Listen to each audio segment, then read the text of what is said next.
on top of the world, about to jump above it. Take it straight to the moon, 'cause we know how to rock it. Ain't no thing you can do, ain't no way to stop it. Now you feeling it too, let's get it started. Throw your hands in the air while the beat is dropping. Acting like you don't care when everybody's watching. Just keep whipping your hair like that, you got it. Yeah, you're feeling it too, let's get it started. I'm ready, ready. Let's get it, get it. I'm ready, ready. Are you ready, ready? Let's get it started.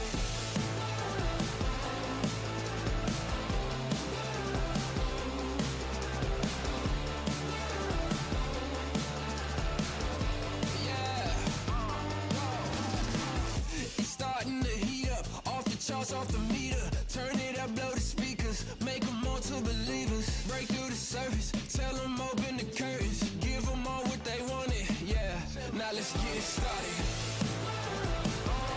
I'm ready, ready. Let's get it, get it. Yeah, I'm ready, ready. I'm ready. Are you ready, ready? I'm ready. Let's get it started. Yeah, yeah, I'm ready, ready. Let's get it, get it. I'm ready, ready. Are you ready, ready? Let's get it started. Let's get it started. Let's get it, get it. Let's get it started. Let's get it started. Let's get it. Yeah. Give me something new. Time to break it loose. Take it to another level. Now we on the move. Shout if you coming with me. Going over the limit. On your mark, keep it steady. So tell me, are you ready? I'm ready, ready. Let's get it, get it. I'm ready, ready. Are you ready, ready? Let's get it started. And good evening, race fans. Welcome to the International Speedway known as Daytona. That's right, 2.5 miles of action-packed fun. We've got the Bruce Coulter Carpentry 500K here tonight for the Maine Sim Racing Series. I tell you what, it's going to be fun for me. I don't know about the guys on track, but Daytona has been a handful for the guys this week in the Next Gen Cup car. As somebody who has raced top split probably 11, 12 times, at this track this week, it's so difficult with this car. The draft sneaks up on you. I mean, literally, all of a sudden, you go from 9 car lengths back to bam, you're right up somebody's tailpipe. So it gets loose as the fuel burns off. I mean, this car, guys, it's back to what racing used to be about with this car. And I'm not going to lie, some of the best in iRacing have had a hard time wrapping their heads around how this car reacts at Daytona International Speedway this week. So buckle in, have fun. My name's John Mushton Jr. here for LSRTV tonight. Alongside me in the booth is Brock Packard. Down in our production van is going to be Cody Wooten bringing you these luscious, gorgeous 4K images that you'll be seeing on your screen tonight. Mr. Packard, you got me, sir? Hey, how's it going? And okay, so I lied, I guess. Anyway, we're gonna be okay. We're gonna get this going, folks. Bear with us. We didn't really just throw this together like it looks. It's just we've had some technical issues tonight. Some folks having a hard time getting to the booth. I myself, I'm old. That's my excuse. I overslept, but I'm here, bright-eyed, maybe not bushy-tailed, and maybe even not bright-eyed, but I'm here. And no, I did not hear him. Let me check a few things here, producer Cody. All right, hey, how you doing, Mr. Packard? You there? Hear me now? I hear a squeak. I heard a squeak that time.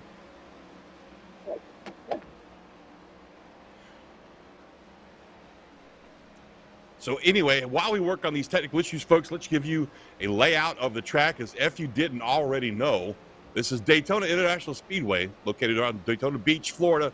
Not really on the beach anymore. It was originally on the beach, but it's right off the beach now. We got an airport sits right behind it. You can see big, massive airplanes flying in behind the guys as they go down the backstretch. It's pretty cool. 2.5 miles, high banked. It's kind of a narrow track. That's where the problems have been coming in this week in the A Open Series. It's very narrow. And you guys, you'll see this in the racing tonight, the draft happens so fast, the suck up, as they call it, to the rest of the pack happens so fast. You'll see guys, just to make an evasive maneuver, not run over the guy in front of them, jump out to the high outside lane or jump all the way down the inside lane just to avoid it, causing some three-wide action. It's not something you normally see at Daytona, but you're going to see it tonight a lot, I guarantee it. Now, whether or not the guys in the draft survive the three-wide, that's a totally different question that will remain to be answered here shortly.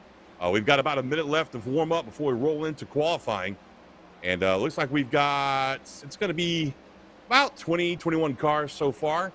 But it's the regulars that we've seen a lot of in the short track racing with our Maine Sim Racing Series lineup. You've got Corey Bubar, you got Devin Landry out there, Stephen Allen, Logan Melcher, Ryan Ripley, just like a few names that we've been listening to for a few weeks over on the short track series side. This time they're taking a big swing at Daytona National Speedway. And folks, it's going to be a fun one. How about you there, Mr. Packard? You got it fixed yet? Mr. Packard. Hey. Nope, still don't got you. That's okay. We'll keep working on this, folks. Oh, we got somebody spinning down the front stretch right there. That didn't look. Oh, he gets. Oh, man. We're going to be seeing a lot of that during the race as we come down to the last few seconds of warm-up before qualifying. Now, something else I did notice this week in qualifying at Daytona is it's the first lap that matters the most, believe it or not. With this new package and the downforce and the horsepower and the grip, the first lap's the money lap. So we're going to see some guys running a unorthodox line, I guess you could say, trying to get the fastest lap they can in qualifying.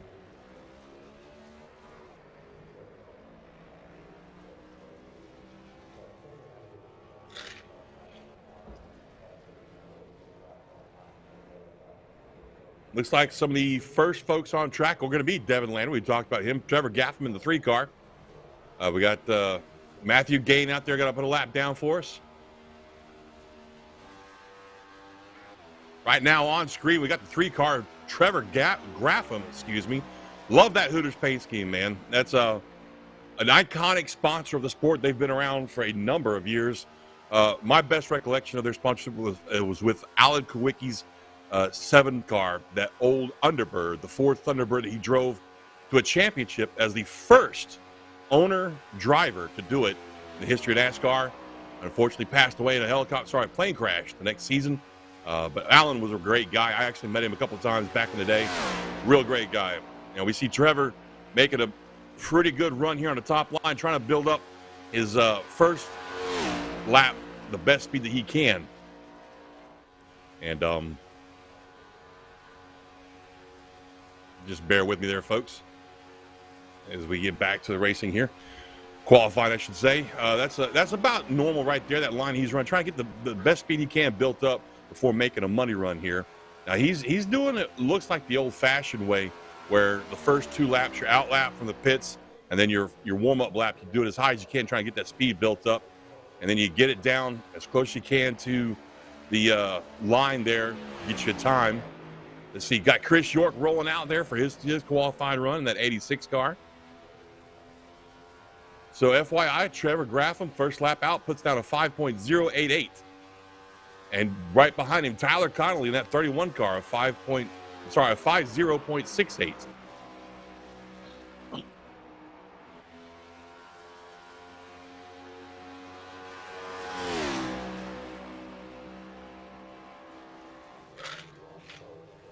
Watching Chris York now rolling around the track. He's got his right side tires right on that seam right there. Brings it down low. Matthew Gain just put up a 50.51 in the 61 car.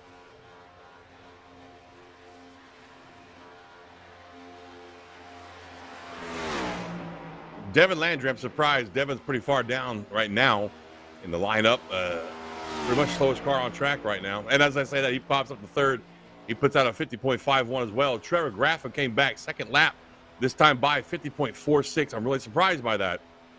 All week long during qualifying for the A Open, myself and everybody else, our fastest laps were actually the first lap. So that's pretty impressive right there. These guys get a faster second lap as they hit out on the track. I'm really impressed with Trevor Grafflin's lap right there. 50.46 is a full 400ths of a second faster than Matthew Gain back there in second.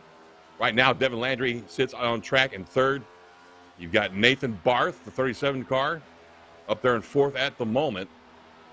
Now, we still have a few guys that haven't turned laps yet. We see Chris York coming down for his first lap. And I don't know what happened there. He must have gotten loose or something, but a 1 minute, 2 second lap is not going to cut it for him. That's definitely not going to get him anywhere on top of the board. Now, some guys like to run really slow just so they can line up in the back of the pack. Me, if I'm going to do that, I'm not going to bother getting out on the track, to be honest with you. Chris Forte in that 23 car. We'll see how Chris does here. That is a car that you can't miss. I don't care on how big the track is that you're running at. You can see that guy all the way across a 2.5 mile track here at Daytona. That bright 23 car that he's driving. First lap was a 51.804, which is not a very fast lap. Second lap was a 51.503. That's going to pop him up there. 12th place, 12th fastest right now.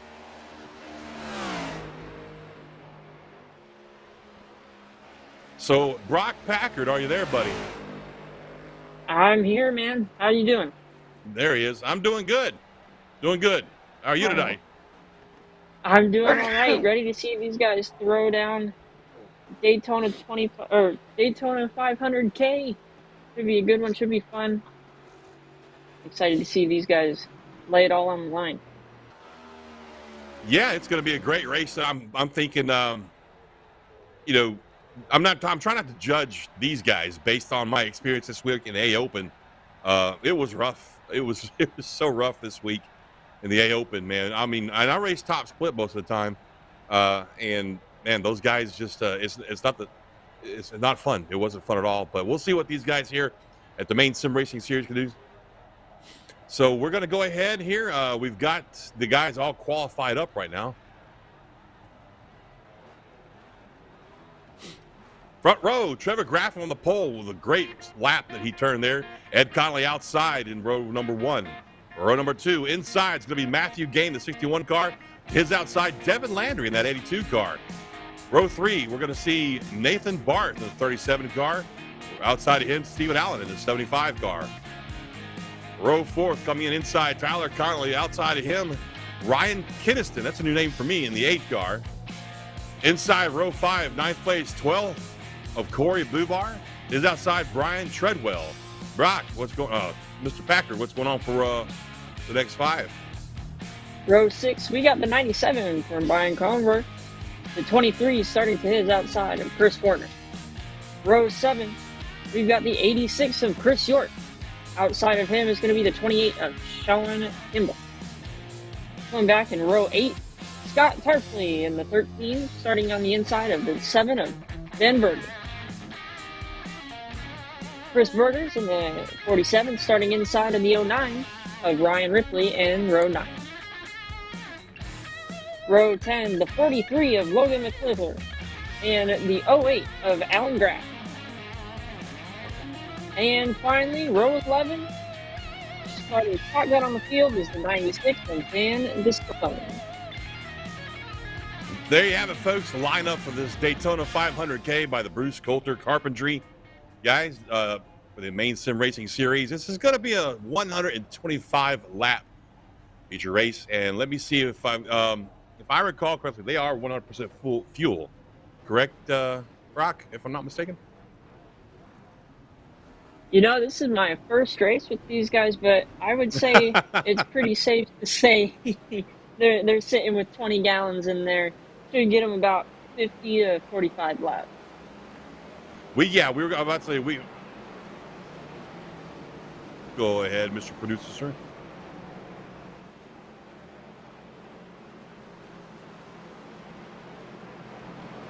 All right, so I got some updates for us from our producer guy, Cody Wooten, down there in his trailer.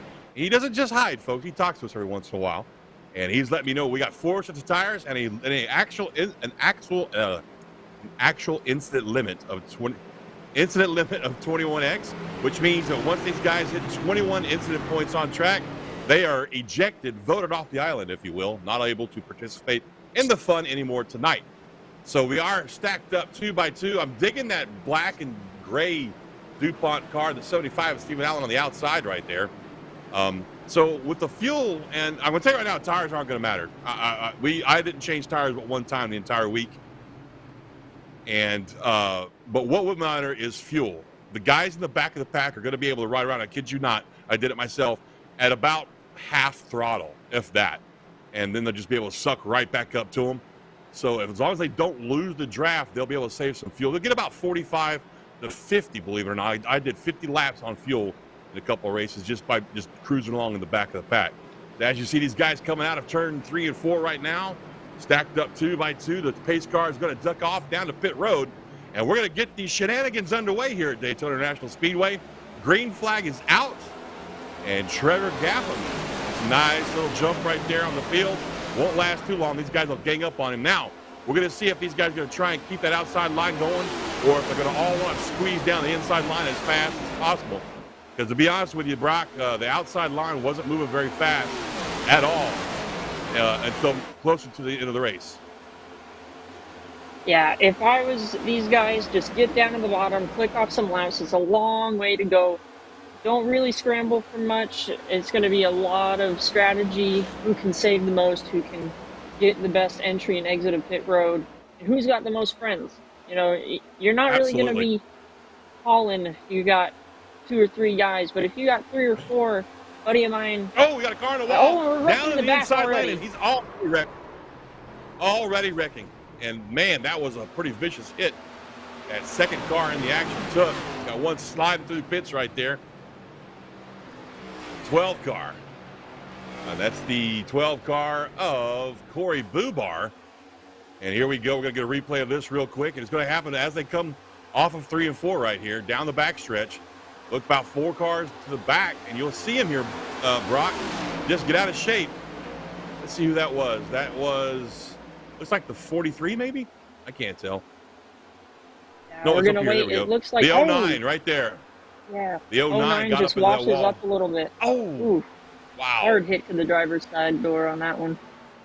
So let's talk about damage now. This is a good time to talk about damage on these cars. Another thing that I did notice during the racing I did this week is as long as your motor wasn't down on power, I kid you not, I was drafting in 3rd place with a guy with no nose behind me in a couple of the races this week. He actually was able to push me up. No, that's funny though. Thank you. I wish you guys could hear Cody sometimes. But he was able to push me all the way up to the lead. But once I got out from in front of him, it was like he popped a parachute. So damage on these cars, as far as the cosmetic damage, Brock, isn't going to matter a whole lot unless they're trying to lead the pack. Then it's going to matter. You follow what I'm saying? Yeah, that's what I saw too. A buddy of mine, DJ Daniels, and we ran the 5 a.m. Daytona 500, and we got banged up a little bit about 3/4 of the way through, but we were still holding pace. We were sitting about 3rd or 4th with a hole in the right front and a bent right rear about 2 foot in the air. So it's really, as long as you don't have any internal damage, you should be fine. But some of those guys without a hood or a nose, it's going to be a little bit more of a struggle. They're going to definitely have to keep an eye on temps and things like that, fuel pressure, oil pressure. Absolutely, yeah. Because sometimes these things will just go up in smoke without giving you a red flashing light. So these guys that are caught up in that, it's really early. It's going to be an uphill battle for them. But it's a long way to go, and it's Daytona, so you never know what could happen. You just said it right there. A long way to go. You know, that kind of brings me. Cody, you're killing me, man. I'm gonna start calling you Jerry Reed. Anyway, you know, that brings me to the next point I wanted to cover is, you know, strategy. I mean, some of these guys, you're gonna see them up front being aggressive the whole time. I gotta lead. Gotta be, you know, gotta be as close to the front as possible.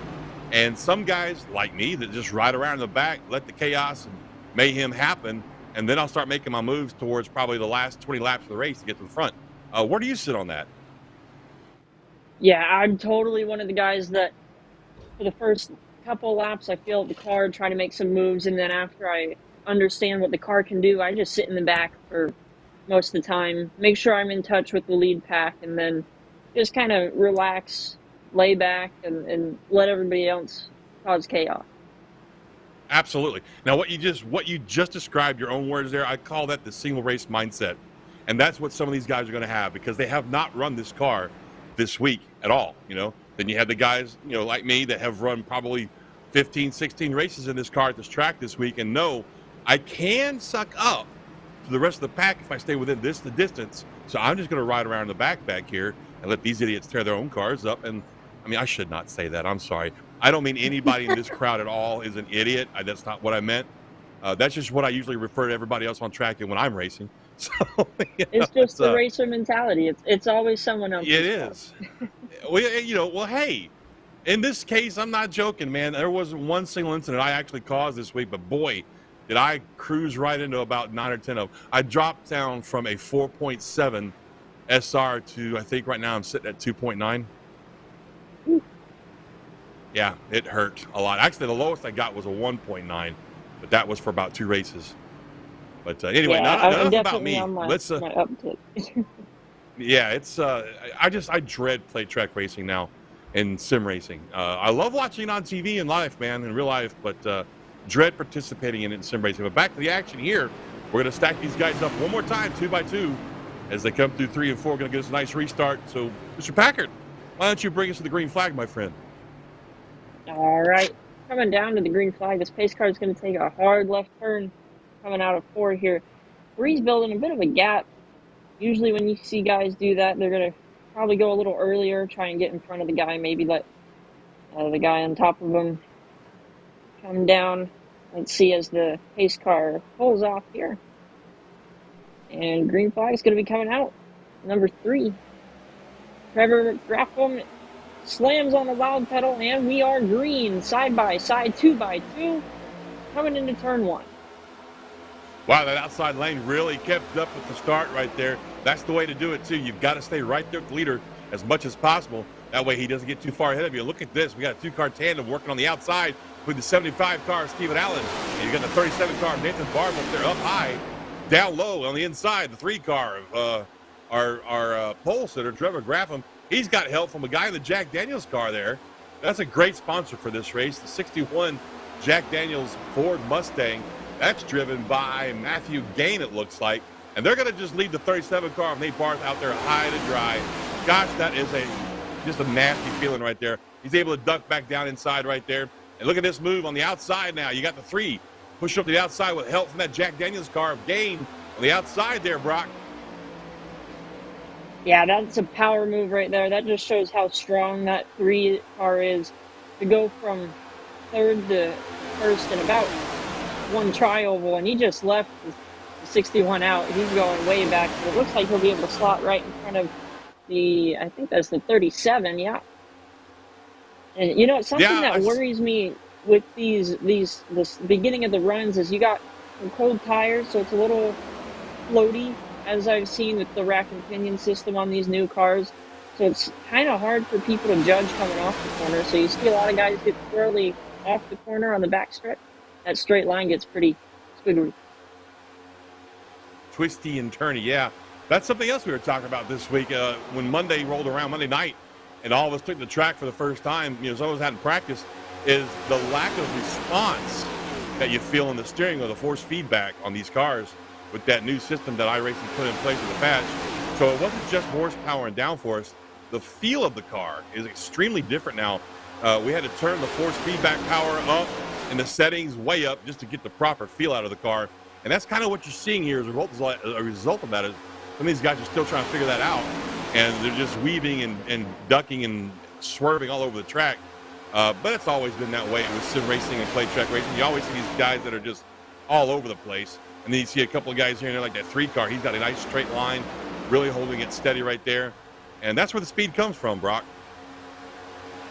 Yeah, absolutely. And not to mention, the 3 of Graffam's got a clear windshield. He doesn't have to react to anybody in front of him. He can just see that yellow line and paint it.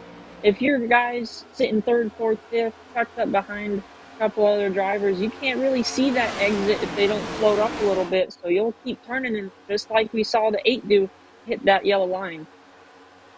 That's a great call, Brock. Good eye on that, and definitely 100% true. I did not like Honestly, I didn't like riding along that draft very much that close. I would, like I said, I would usually just fall back to the end of the pack, and I tell the guys, look, man, if you want to get up there and do nose to tail, go ahead and pass me. I'll let you go. I'm not doing it right now for that very reason. You can't see the line too well. It really messes with your entry and your exit. Whoa. Oh, we got another car swinging out wide, the tri-over out there, and that's dangerous right there. This car is so light and unloads so hard right there in the tri-oval that when you swerve and put a lot of input into it right there, it's going to cost you. And that was that DuPont car we were talking about earlier today. That's 96, I think. It's hard to tell. Yeah, Yeah, that's DeSanto. that right side is destroyed. Yes, it is. He's got a lot of right side damage, pretty much from front to back, stem to stern, as they say. Yeah, it was the DuPont Chevrolet and the Ally Chevrolet getting at it. The 48 and the 96. The virtual Hendricks boys are fighting with each other, is what you're saying, right? Yeah. We got two of those out there. That's why I got a little bit confused, because the guy in second, Stephen Allen, in that 75 car, has the exact same paint scheme. And unfortunately, it looks like the exact same colored numbers. So it took me a minute to figure out exactly who that was. But look at this run we got on the outside here. You know, and that's something I want to kind of correct myself on earlier. I said it was impossible. It's not impossible on the outside, but you've got to have two guys linked together that know how to side draft and really, you know, keep the ground they make up in the corners while they go down the backstretch. That's very important. And as you see right there, you know, have a friend. You know, somebody's going to stay with you. And they kind of ducked down those two back to the inside and left those guys high and dry on the outside there, Brock. Yeah, absolutely. You have to have a friend during the 500. Oh, we got another turn. 87. No, the 97. Excuse me. And he still green, but if he comes back up and stops right there, that's still green. Heck of a save. Caution.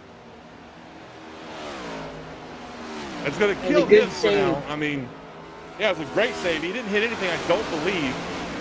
And but that's going to kill his chances right there for now. Now, we'll probably have another caution later on. He'll be able to catch back up in the back and hopefully get that lucky dog. But for now, he's kind of in a bind right there, way back there at the end of the tail, you know, the lap right there. He's going to have to get going. During the 500, we had a portion of time where we were just by ourselves, and we were losing about half a second a lap to the leaders. And I mean, these guys are still kind of sketchy in my book as a spotter. They're still battling back and forth. Ooh, 48 way wide. Got pushed out by the 8.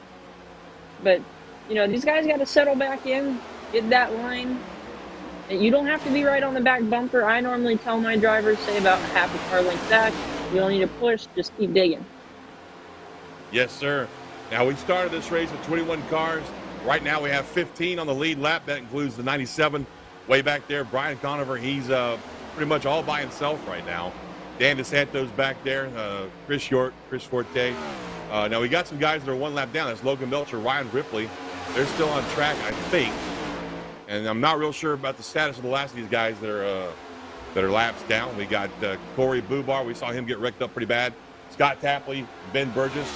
So, yeah, we're getting confirmation those last three are definitely out of the race. So that's unfortunate to be taken out so early here at Daytona, but them's the breaks when you come to plate track racing. Absolutely. As we're lapping our up top there, everybody getting through it. One thing that you should look out for towards the end of this race, lap cars come into play, because they'll normally just, if they stay up high, oh, we got second place jumping out, trying to make moves. That's going to stack everybody up. If Reed's out to a half a second lead, he's going to get swallowed up by this. Once these guys sort themselves out, they're going to swarm him so bad.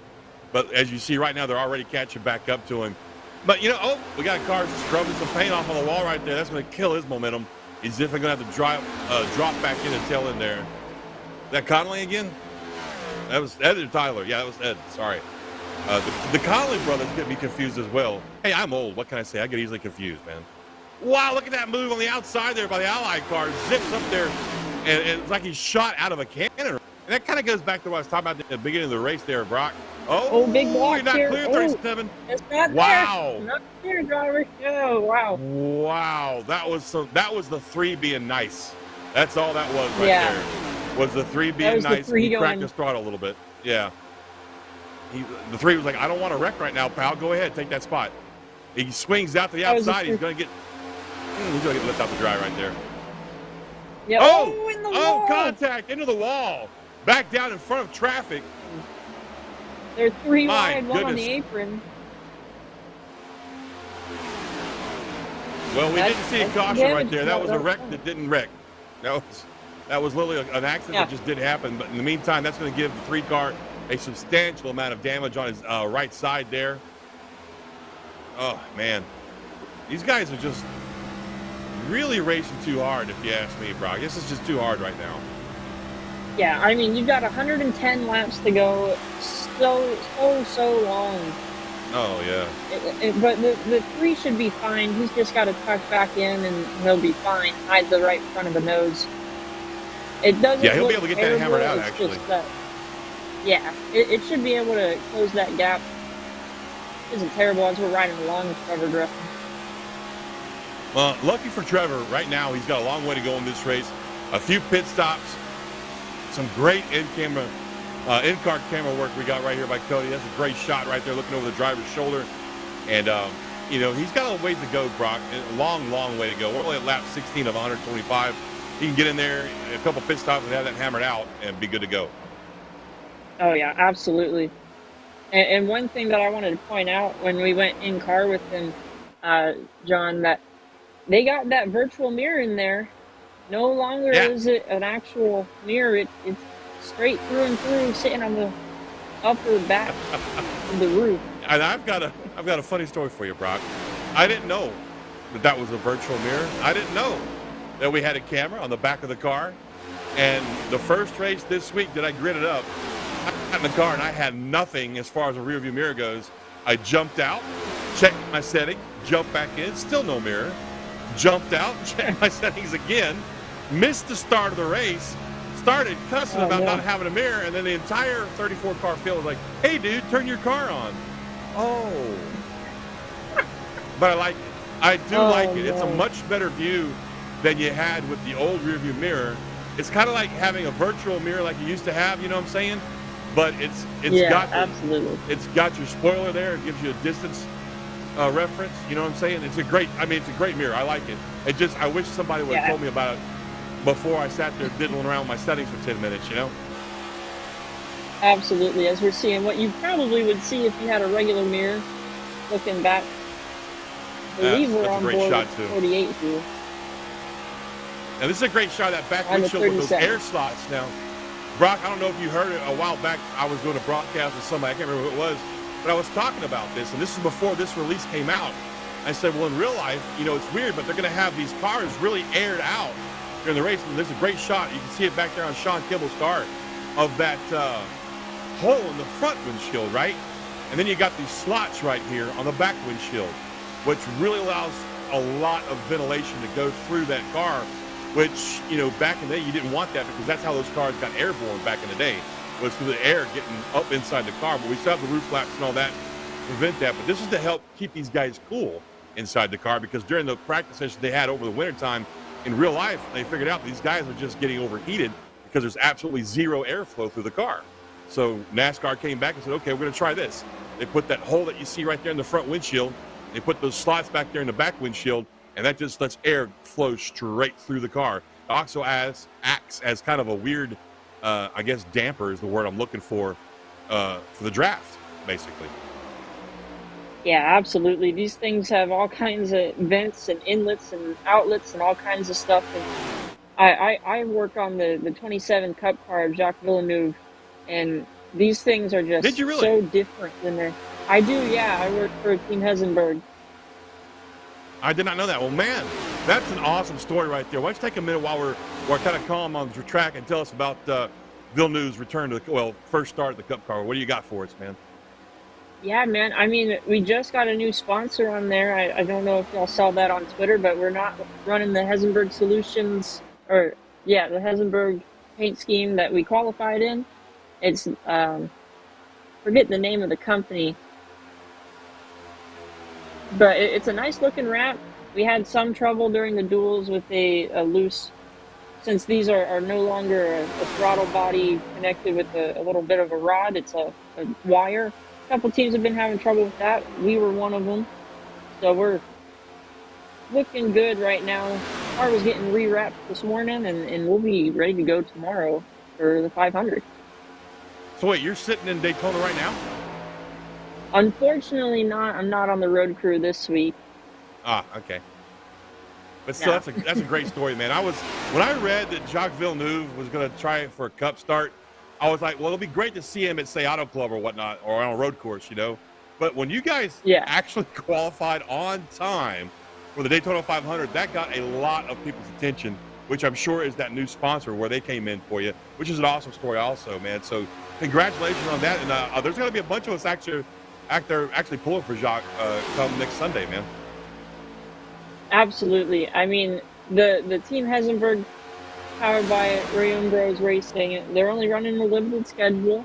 I know the Daytona is a big box that we're checking off.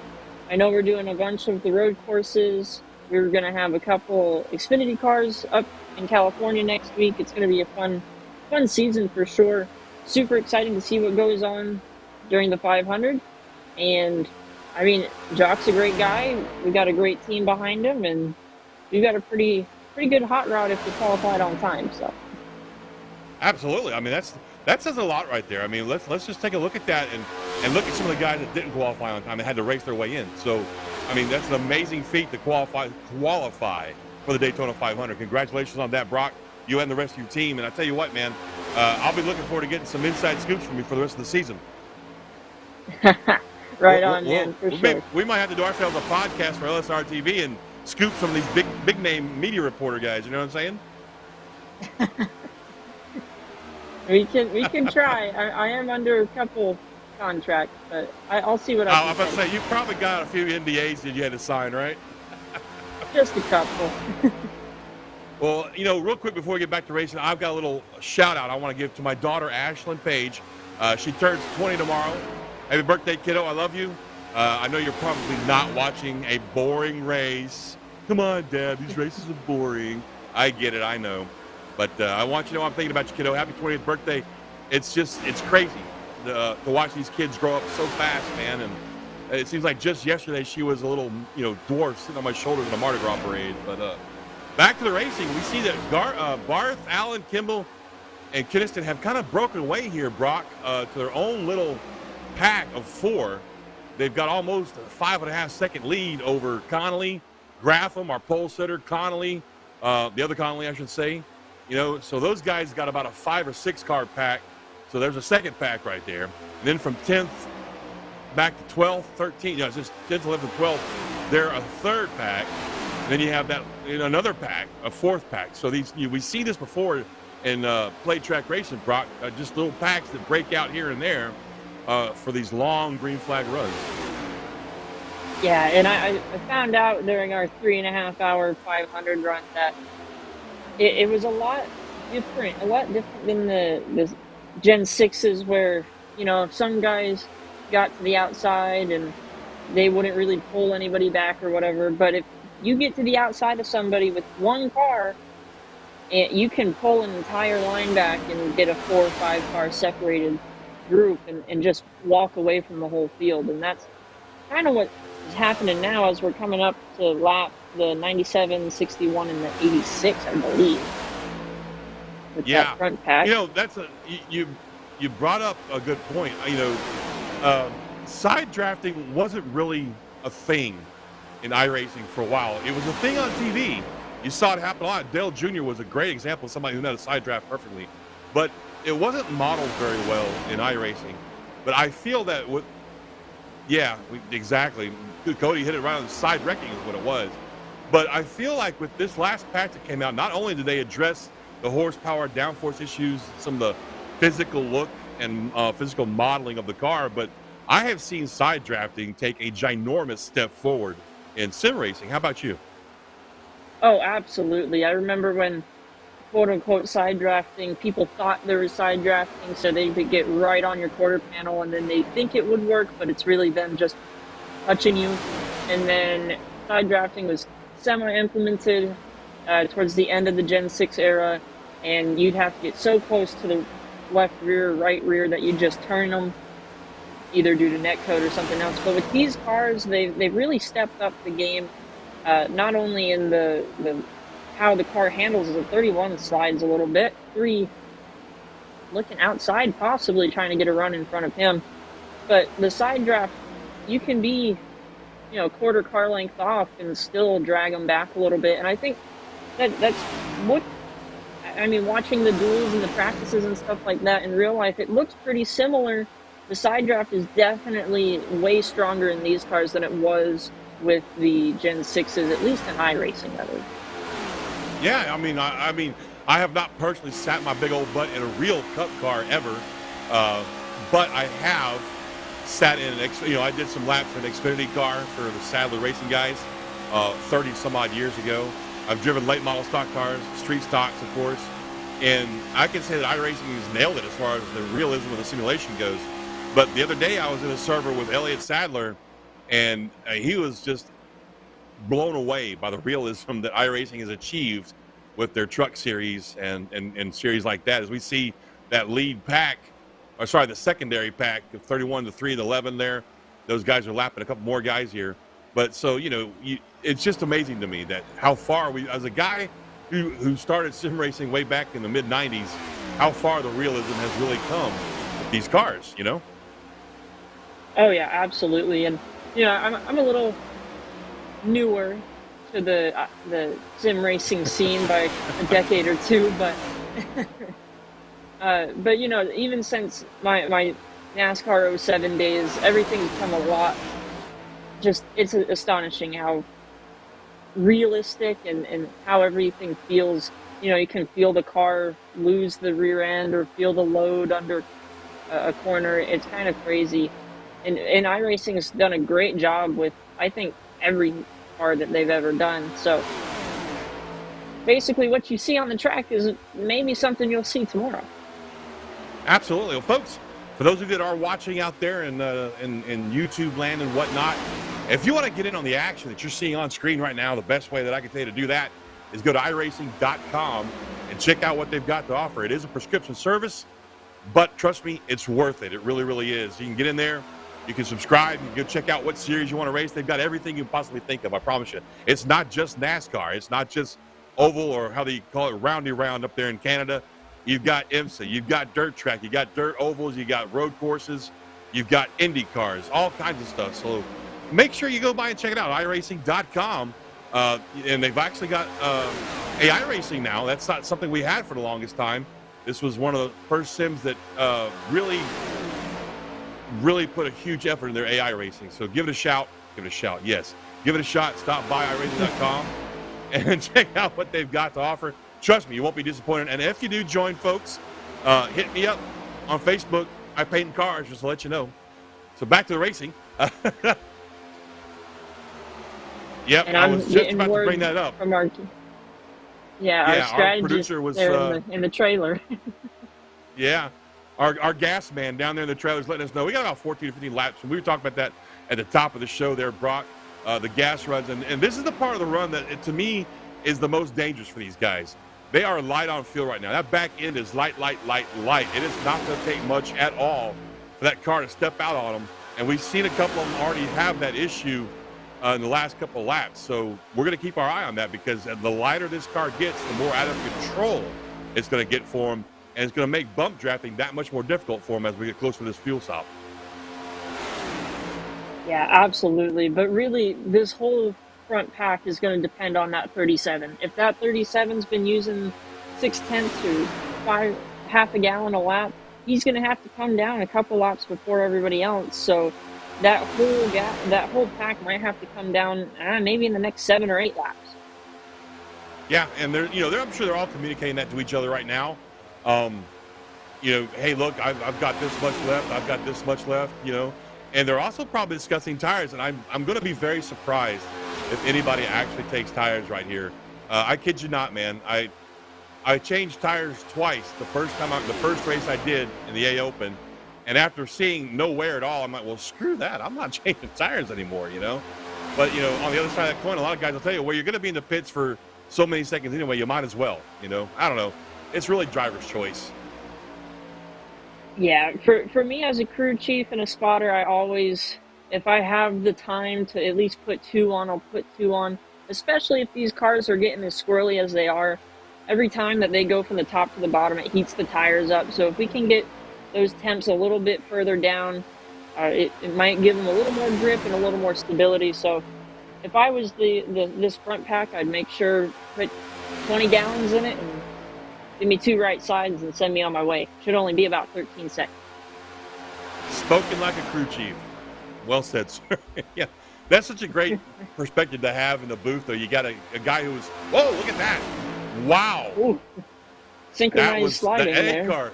Yeah, that A car has just been having a tough time riding in the draft. You touched on it, Brock. You said earlier, you can't really see his line, the three cars in front of him all that well, and he winds up just kind of turning a little too long on the exit of that corner right there. That's just something he's going to have to get used to because it's not going to change. Yeah, and he might have missed the setup a little bit. I don't know if these guys are fixed or open, but No, it's fixed setup. even It's if fixed setup. so even if they're fixed with this rack and pinion, you've got to kind of fiddle with the how heavy or loose you make it. And if he's at 1 point something on the steering, he's going to be real floaty coming off the corner, especially later into a run.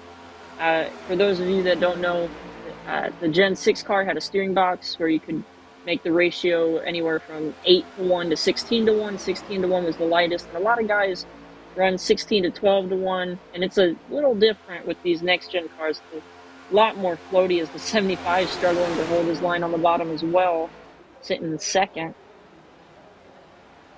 Well, Brock, you sound like you know a lot about what you're talking about. I only know a little about what I'm talking about. I make up the rest as I go.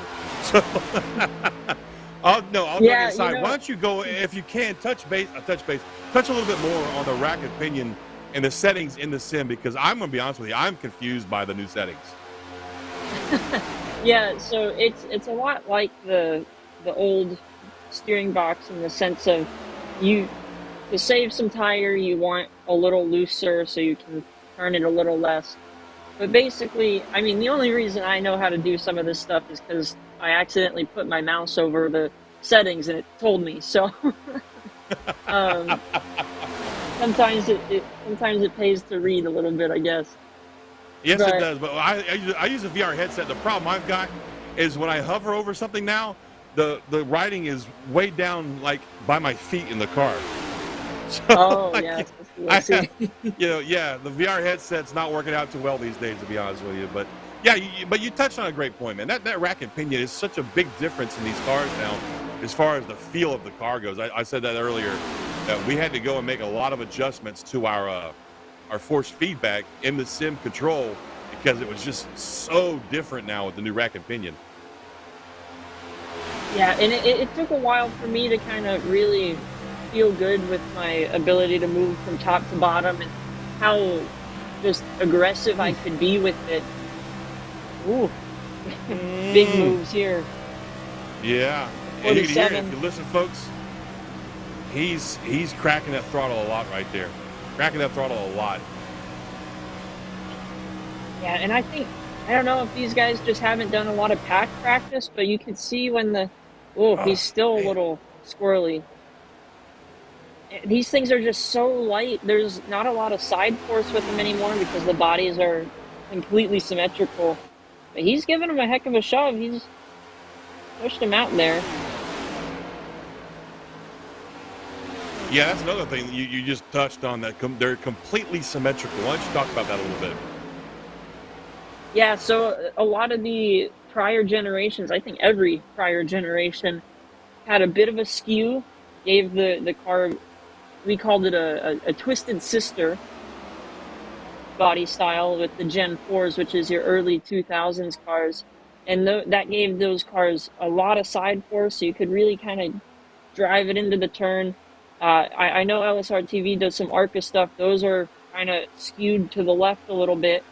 And that was one thing that NASCAR actually made a rule change during Speed Weeks this year, that teams are no longer allowed to skew the car to the left or right, because it did give an aerodynamic advantage to get that spoiler out of the wind or more downforce.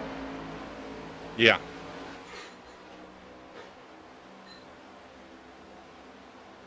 Oh, Lord, don't bring that up, please, Cody. Good Lord. Here we go. Oh, the Chevys are too fast. We got to slow them down. They got an advantage. That's all I heard at Speed Weeks this week, man.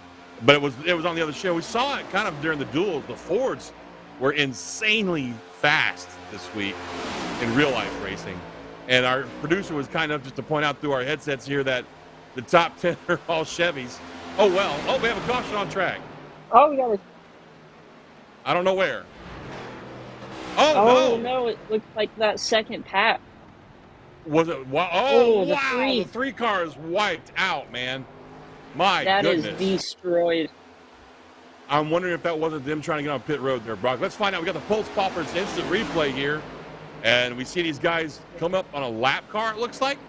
And maybe they're getting ready to pit here because we're on lap 40. Yep, that's what happened. They were getting ready to pit. And just a miscommunication. Oh, yeah. Oh, wow. And it's so hard to catch these cars.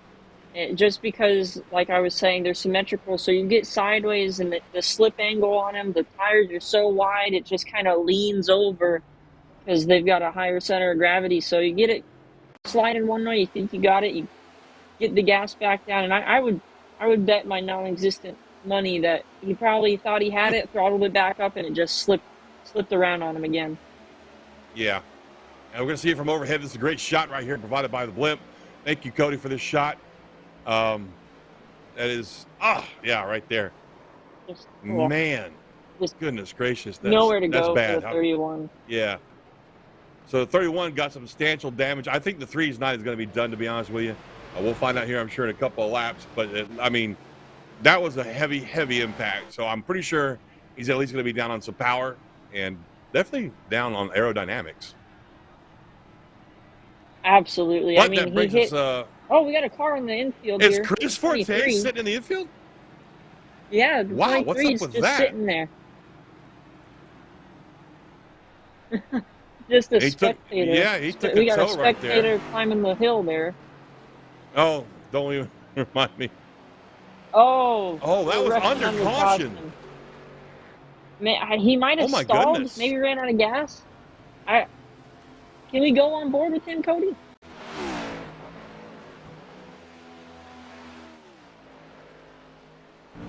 We're going to get try an right onboard on board shot right here. Here, let's listen. He's out of gas. He's That's sputtering. what it is. Oh, He's no. out of gas on lap 41. Wow. I was saying it. Lap 40. And look. Here comes his teammate. So his teammate was probably going to try and push him. That's what happened there. Hey, man, I need help. And just... Yep, that's what happened. saw him lock it up. It backfired on him. Waiting for him. He's out of gas right there. Oh, whoa! The 3. Dig it. And he just... You think Sean's going to have something to say about that for the race? Oh, there he goes. Yeah, he totally... Oh, man. Oops. Wow. And what's bad about that is he was, he's already out of gas. Chris is out of gas. So he can't just, turn the car around and get back to pit road. So he had to take a tow. And a tow is about 5 minutes around this track sometimes, man. Oh, my goodness. So, wow. Folks, I'm glad we tuned into some entertainment tonight. That is how not to push your teammate to pit road when he's out of gas. That's what we'll call that one. We'll file that away under, how not to do something. Now, what's insane is we're gonna go back to green here, Brock, with only 7 cars on the lead lap after that long run we just had. Yeah, and I would assume as the lights on the pace car are still on, there were some pit stops happening, so I wouldn't be surprised if a bunch of guys would take this opportunity for a wave around. Right, yeah. So we've already had Ryan Kinnison, Nathan Barr, Sean Kimball, Steve Allen, Devin Landry, and Brian Conover have already pitted, as have Treadwell, Connolly brothers. Most everybody's pitted. Some of these guys are taking the wave around now. We see Chris Burgess just now getting on pit road. So you're right. We're going to see a few guys take a wave around right here. That's going to give us what looks like maybe 10 cars back on track on the lead lap. 40 laps into this thing, so we still got, 43 laps, excuse me. We got about 81 laps left by the time we go back to green. So we still got a long way to go and at least one more pit stop. So, wow, that's all I can say, man. It's just that was such an eventful 2 laps right there. We're gonna take a quick commercial break, folks. Wet our whistles, so to speak. Oh no, we're not. I take that back. I'm sorry, we are not going to commercial because the lights are off on the pace car. I did not realize how quick that was going to be. That's my fault. So let's. Yeah, my producer's like, "Oh my God, you caught that! Good job, John." I'll go ahead and take that POV. Anyway, so at least I woke him up down there in the trailer, right, Brock? He's awake now. Yeah, he's up. He needs an Brock, energy drink or something. Why don't you take us back to green, man? I gotta catch Absolutely. my breath. It's been an eventful 43 laps, but we're not done yet. We're going to be coming to the green. Ryan Kingston leading for the first time in this race. Pace car pulls off. And, might have a penalty here.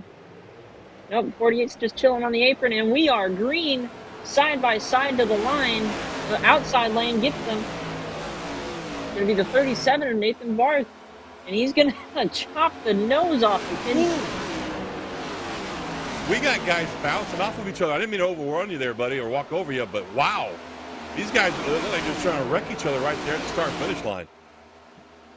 Yeah, it seems like every man for themselves, which is... it's not how I would run this race for sure. We still got, I think, over half the race left.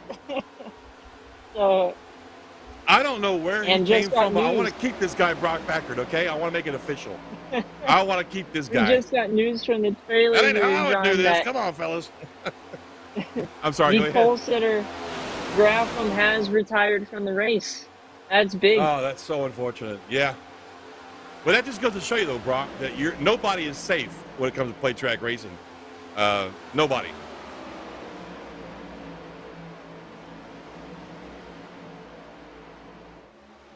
No, I'm actually sitting at my backstory because I'm gonna have to explain this because nobody can hear Cody.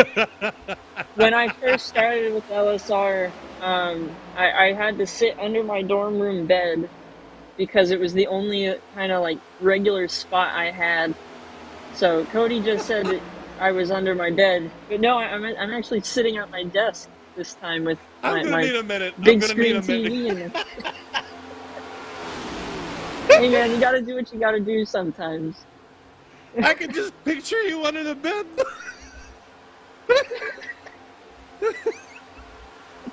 It's one of them bunk bed deals that you got like 2 foot, 2 or 3 foot underneath. But yeah, I got a headache definitely now. had to sit down there a couple times. Well, folks, there's your entertainment moment of the evening right there. Brought to you by Brock Packard with his tales of woe. Oh man, we got an outside line working its way up here, and I'm really impressed with how much ground they've made up right there, Brock. Check these guys out up there on the high line. That's the 11 of Ed Connolly.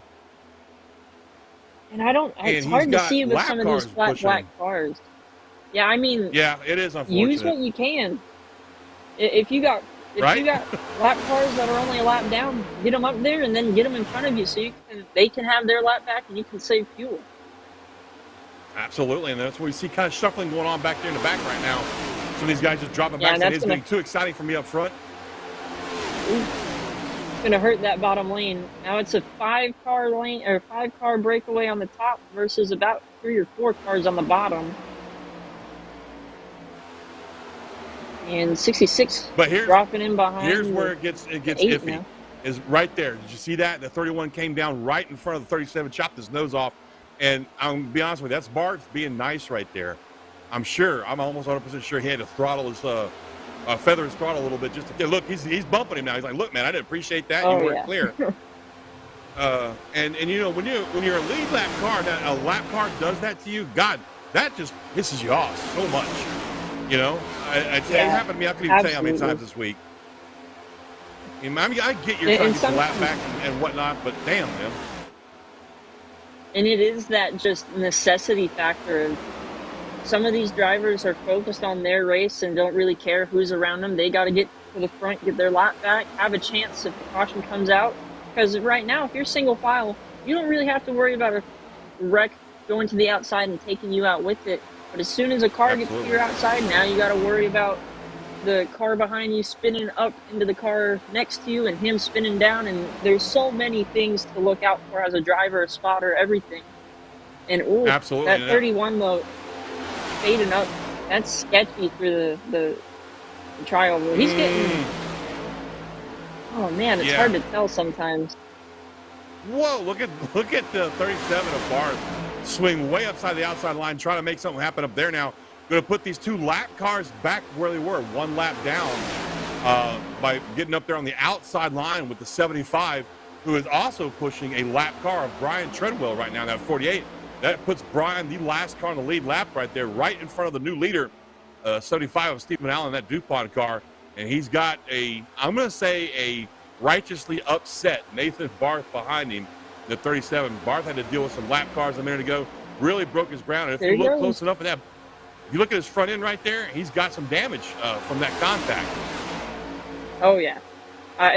You'd be hard-pressed to find a car that's completely clean as, 48 is blocking like he's the leader. He is 7th with the leaders behind him. Ooh, he's got nose damage, too. That's how you get yourself spun. That's how you get yourself spun at Daytona, man. So, folks, it's heating up right now, and we are nowhere near the end of this race. Yeah, I'm sorry. Go ahead, Brock. I didn't mean to walk on you, man. No, it's all right. You can see a great close-up shot from our producer, Cody. That front end of the 37 pushed in about 2 or 3 inches. Looks more like a Ford nose now, all flat like that. Yeah. So we got is that a Ford Camaro there? Yes. Or a Chevy Mustang, however you want to look at it. Yeah. You know? Well, all joking aside, though, we've been talking about this. That 48 car, he's got an agenda of his own, and we shouldn't fault him for it. He needs to be on the lead lap in order to make a win, correct? So he's got a long way to go, lap 51 of 125. However, in my book, and this is just my personal belief and opinion, you don't need to be that aggressive if you're towards the front and wind up affecting other people's race like that this early. You know what I'm saying? Absolutely. So that's just my personal belief. One wrong block can take out the whole front of the field, and then you're the lap car that took out the leaders at that point, and there's no real excuse for that. And sometimes you just got to cut your losses. You talked about this at the top of the show. You've got to have friends at a play track. You've got to have somebody willing to either bump you or let you bump them, you know? And that ain't the way to get friends right there. You know what I'm saying? No. Yeah, especially this early in the race. I mean, we still say early. We're not even halfway yet. Halfway is going to be lap 62, so we're still 10 away from halfway. A lot can happen. We're going to have another pit stop. Last time we had tried for a green flag pit stop, we had a caution. So you never know what could happen. You want to make some friends because let's say that caution does happen, you get the lucky dog. Well, now you need a drafting partner. So, and you just made some of the fastest guys in the field mad at you, you're probably not going to the front. Absolutely correct right there. Right now, folks, this pack you see on your screen is kind of a mixture of everybody on the lead lap. There's basically 7 cars, Brian Treadwell being the 7th, but he's the guy leading the pack right now. And you got a mixture of some other guys in here that are already a lap down, just trying to hang with this lead pack and not fall too far behind them. Connolly, I'm looking at you there in the 11 car, the 31 car. The Connolly, are they brothers, Cody? Are they related?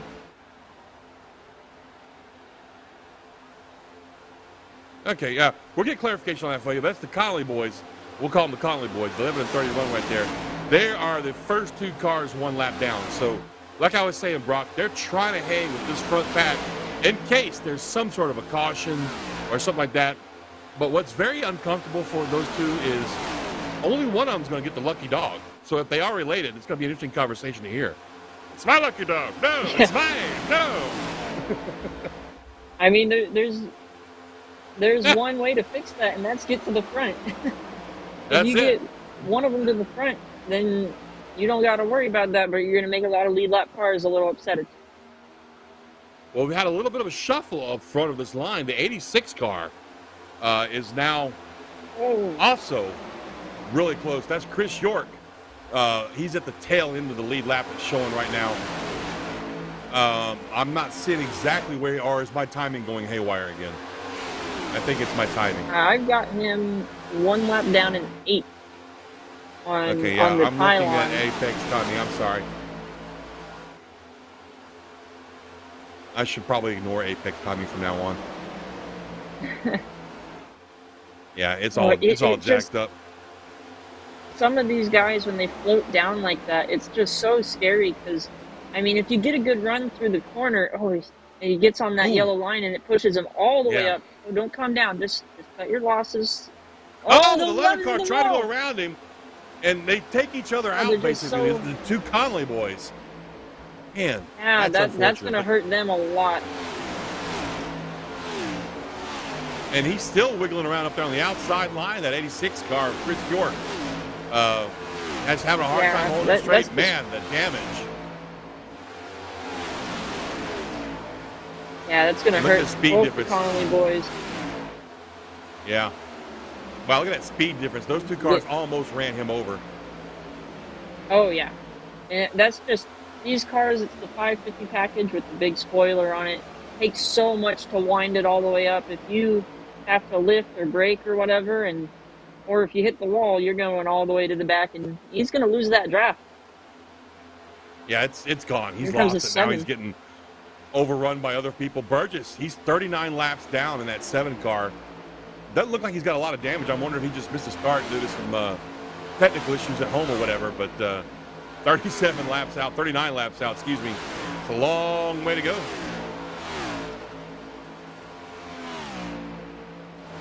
Dude, that's just wrong. Why would you rub that in, man? Wow. Oh, see, if you guys want to get into broadcasting, be a producer so you can do what our producer's doing, which is eating a chicken sandwich. Don't be a color commentator. I love Chick-fil-A. A producer so you can eat. That's it, man. Hey, look, I'm not gonna lie. Last night we did a broadcast that went a little long, and the producer, me, and the other broadcaster were all munching on pizza slices and sandwiches while trying to call the race because it went that long. So don't tip me. I'll do it. But anyway, back to this race. It's been, I wouldn't say it's been the wreck fest that I expected, but it has been the damage fest that I expected because it's Daytona, Brock, and you know what I mean when I say that. This track is so fast but so narrow, and there are so many spots on this track where we saw it earlier, the apron right there. If you just touch the apron, it throws your car way up outside of the groove. Over the tri-oval, same thing, but it won't throw you out to the groove. The outside groove, it'll just spin you, and so we see a lot of damaged cars. We've only got 7 cars technically on the lead lap right now. We still have Treadwell up there leading this pack, which is a big surprise. We saw him kind of making enemies, if you will, out of the leaders, but they've all settled down now on their single file. So Brock, I mean, that's my thoughts on this race so far as we approach the halfway point. What about you? Yeah, absolutely. It's a battle of attrition, and I think Nathan finally kind of settled down. He's not really on attack mode anymore. He's just looking at the bright side. He's got a car in front of him, which means he can lay off that throttle. No one can really get a run on him because he can kind of control those runs at second. And he's got no one around him, really, so he's not in too much danger of getting wrecked or anything like that. But I think it's these guys just trying to, the 86 again, making somebody shoot way wide. It's just these guys trying to really learn these cars, and for some reason they just haven't been able to grasp it. And I don't know if they've been used to running the Gen 6 where the suspension's a little different versus the suspension on the next gen, which is independent, so it's a little more squishy on the back. It's hard to tell, but we might have a big run here for the leader, as it looks like fourth in line on back. I can't say fourth on back, but fourth in line on back. Got a decent gap.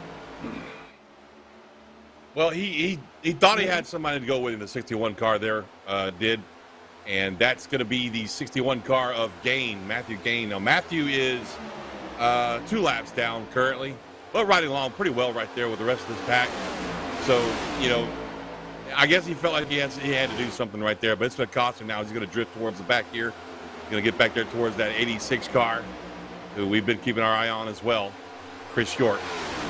But what I was going to say earlier, I think, I don't know. I've just lost my train of thought again. So go ahead, Brock. I'm having an old man moment. Yeah, I mean, we're coming to about halfway. Half of 225 is 62 and a half laps, so we'll just say 63. So we're 1 till halfway. And right now, I think everybody's trying to just settle back in. We're going to have to come down in about 20-ish laps, 20 to 30 laps, and that should get you to the end after that. Then after that, you kind of got to figure out, you can't hit the apron like the 87, can't do that. You got to just keep it in line, give yourself room. If somebody drifts up the track, make sure you can either capitalize or let them back in. I think we're going to see a fairly mellowed out kind of quarter of this race until we get to maybe 20 or 10 to go here. If they're wise, I would actually go ahead and venture to throw that in there. If these guys are wise, they'll chill out a little bit, like you said, just kind of ride along here, get this next pit stop out of the way. You know, they're going to have to tiptoe around each other. We saw that with the first pit stop, brought out that big caution. 3 or 4 very good cars wrecked out when they all tried to come down pit road right there. So I predict we'll see these guys really tiptoeing around each other here in about, 18 laps or so. They come down pit road for their second and final pit stop. You know, we'll find out. But this pack has got such a mixture of guys in it right now. You got lead lap, you got 1 lap down, you got 3 or 4 lap down, you got one guy that's 39 laps down coming up the field here pretty soon. So it's really quite a mixture of people with different agendas, I guess is what I'm looking for there, Brock. Yeah, but the one thing they all have in common is they all came down pit road around the same time. So they're all going to have to come down around the same time. So I would, if I was in the top 3 in that line. We got one going around the 75, Steven. Come on. Oh, what a save. And it just stepped out on it. That's just, wow. How hard do you think he's breathing right now? Gripping that steering wheel right now. I don't think he started breathing yet. When it happens like that quick, you just hold your breath for as long as you can. Now he's still on the lead lap. That 7 car is still on the lead. Sorry, that's not the 7 car. It's the 75 car, Stephen Allen. And he's definitely lost that draft right there. He's going to fall into the clutches of some guys back there behind him. But the good news is he is undamaged, Brock, and still on the lead lap. So he's still in the hunt, even though that scary moment right there almost ended his ride tonight. Yeah, that was insane. And I kind of forgot about it until, I saw the rear end step out. That was a problem spot for the Daytona 500 and iRacing, the NIS races. Coming out of turn 4, if you let it slide out a little bit, you put more wheel in it, and it just right around. That was an insane save, though. I kind of want to see a replay of that, Cody, if you can. No, don't bother Cody. He's eating a sandwich. He's just too busy for us right now. He's eating a sandwich. Yeah, a Chick-fil-A sandwich. Man. Oh, man. But anyway, I was breathtaking, man. I cannot believe that A, he saved it, B, he straightened it out full speed, and C, he didn't hit a dang thing in the process. That was just, my hat's off to him right there. If we had a save of the race award, I do believe Stephen Allen just took it home. Absolutely. That's what you just called, man, just keep it pinned and hope. I went back in our broadcast feed, and that was an insane save. He should be writing that check for the Luck Bank as soon as possible. Right? Cody, I'm going to mute you if you mention chicken sandwiches one more time. I'm kidding. Oh, man. You know what? I'm glad that somebody can enjoy a nice, juicy, hot Chick-fil-A chicken sandwich cooked fresh. I'm sorry. I was doing an advert. Oh, my. Blech. Not sponsored. Not sponsored. My goodness. So we see it's pretty much the same thing we've been looking at for the last 15 laps here, Brock. We got a lap car trying to hang on to that lead, which, you know, our leader is just fine. Like you said, sitting behind him, cracking his throttle, saving that fuel. But we're getting down to it now. We're about 12 laps away maybe from our next green flag stop. And these guys have got to start talking to each other. Hey, man, I'm going to go to the outside. I'm going to go to the inside. You know, we're going to pit on this lap right here. You take tires? No, I'm taking 2 tires. I'm not taking any tires. Stuff like that. We're going to start hearing that chatter over the radio here pretty soon, I'm sure. Absolutely. And that's the funnest thing as a spotter for me is I get to PM all the drivers and be like, hey, we're going to go low at this lap. And, the 48 gave the quarter panel of the 31 a little tap, said, excuse me, pardon me, got the leaders, got to go. But if you're in that lead pack, you're communicating, saying, all right, we're going to come down lap 70 or 80 or something like that. We're coming 80, 81. I'm going to go high. You guys can go low. I'm going to go deeper. Because I think what we saw on the last caution with the 3, he might not have said, hey, I'm going to go all the way down or I'm going to stay up. Or sometimes guys don't have their chat unmuted and they'll just pull off, and that causes some chaos. So we'll see what happens. Wow, here. you just touched on something that I hadn't even thought of tonight. Muting chat. I do it all the time in the A Open races because, as you are aware of, Brock, I'm sure chat can be a distraction in a race. Too many guys wanting to chit chat about this, that, or the other, and it's a distraction to me. So I'll always mute the chat, and sometimes that will come and bite you in the butt because if the car that's about 2 inches off your front bumper decides he's pitting and he says something but he doesn't type it and you don't hear it, oh, that's going to be fun right there. Absolutely. As a spotter, I always have all teams in driver chat unmuted. My driver likes his peace and quiet. He only wants to hear my voice, and I'll kind of communicate, you know, gaps and stuff like that, and who's pitting, who's not. And it's got to be, you got to have that tight-knit trust, even if it's not your spotter, even if it's somebody you're racing around. You've got to trust them enough to tell you what's going on and get you through it in time. Well, here we are, folks, just a little past halfway, lap 70. We got some green flag pit stops. They're going to start here in about 5 to 7 laps. So, producer Cody, if you don't mind, let's take a quick commercial break. Give us a chance to wet our whistles up here in the booth. Give the folks that might be watching this race a chance to run to the refrigerator and grab something to eat or drink while we bring them the last half of this exciting race. So we're going to go ahead and take a commercial break, folks. Please come on back and watch the rest of the... Oh, dear, I forgot the sponsor. Shame on me. Yeah. We'll be back, folks.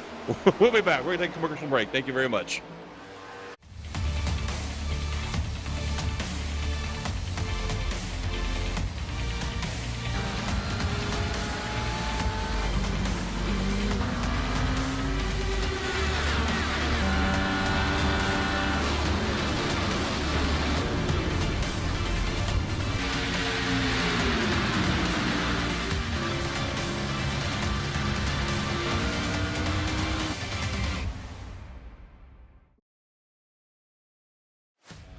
Chrysler, Dodge, Jeep, Ram, right? Our Ram trucks, truck of the year, amazing trucks. We have fun Jeeps, and then the exciting Dodge and Chrysler products. Lots of performance there, lots of excitement there. They've done a great job in really creating a full scope product line that could suit everybody's needs. Whether it's a family vehicle or a fun vehicle or a utility type vehicle or a big truck, we've got it all for our customers. An automobile purchase shouldn't be hard. The hardest part for the consumer in the whole process should be selecting the vehicle. We have the online credit application. We can bring the car to you to see it, to test drive it, to deliver it.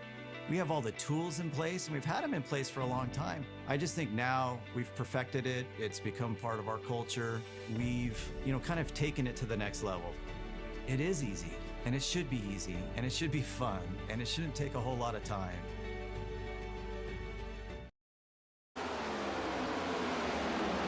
Welcome back to Daytona International Speedway. The Maine Sim Racing Series has a 500K race just about halfway over. Not quite there yet, though.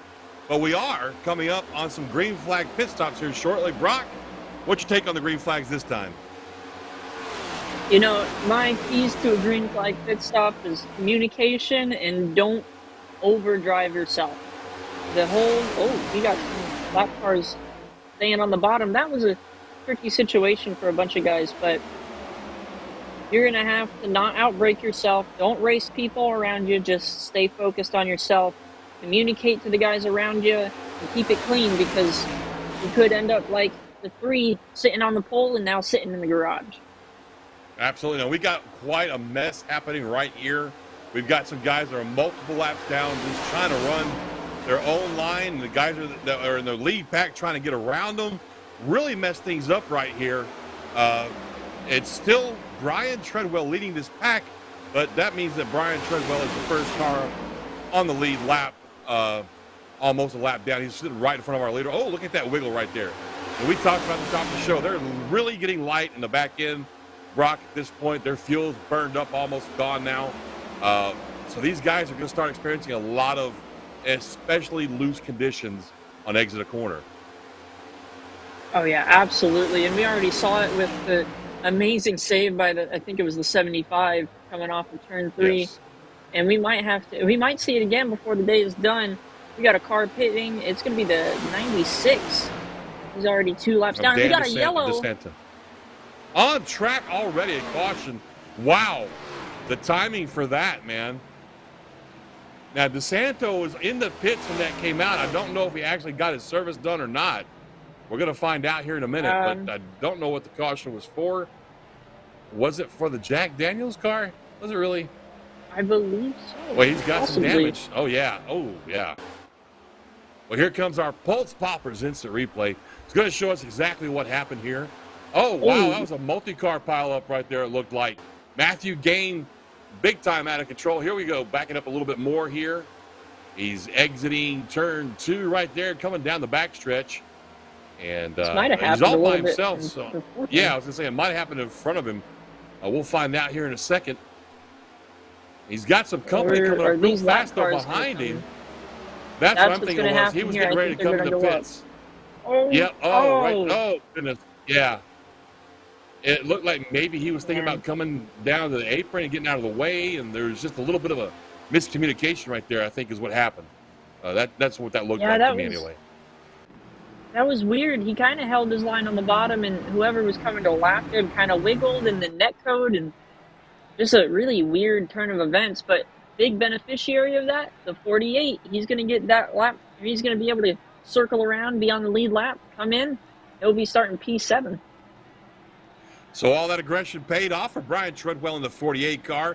And meanwhile, we are looking at the rest of our field coming in for their green flag. Well, sorry, yellow flag pit stops. It would have been a green flag pit stop.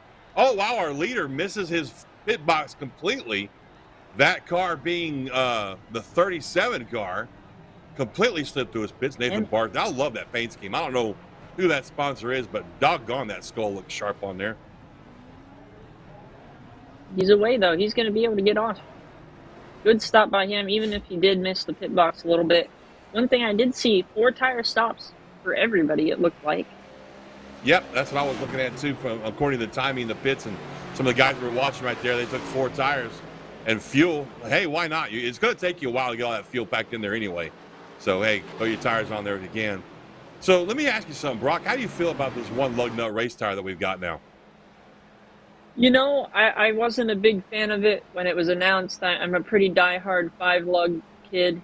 But, you know, I think it makes sense. I understand the safety factors of it. You need a center point. You can't have it with this wheel as a 5-lug system. It's a little weird. They are actually tightened counter. So instead of lefty loosey righty tighty, it's righty loosey lefty tighty. So when you're actually going at 200 miles an hour, the wheel doesn't fall off. So they're a little I did not know that. I didn't know they were reverse threaded like that. Yeah, they're reverse threaded, and they've got on the stud, they've got a little.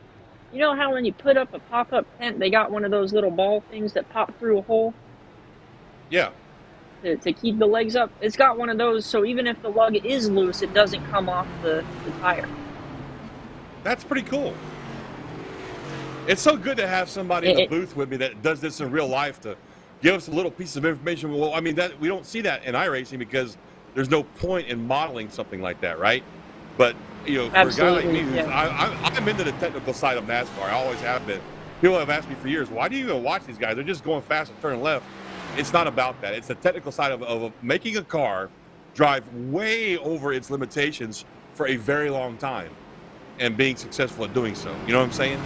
I mean, Yeah, let's be honest. absolutely. These aren't Yeah. stock cars anymore. But I mean, back in the day when these cars, in the 60s, 70s, 80s were still stock cars, you try driving a freaking 87 Monte Carlo at 150 miles an hour and make it turn left. It ain't easy, pal. You know what I'm saying? Or So, more. but yeah, go ahead, Cody.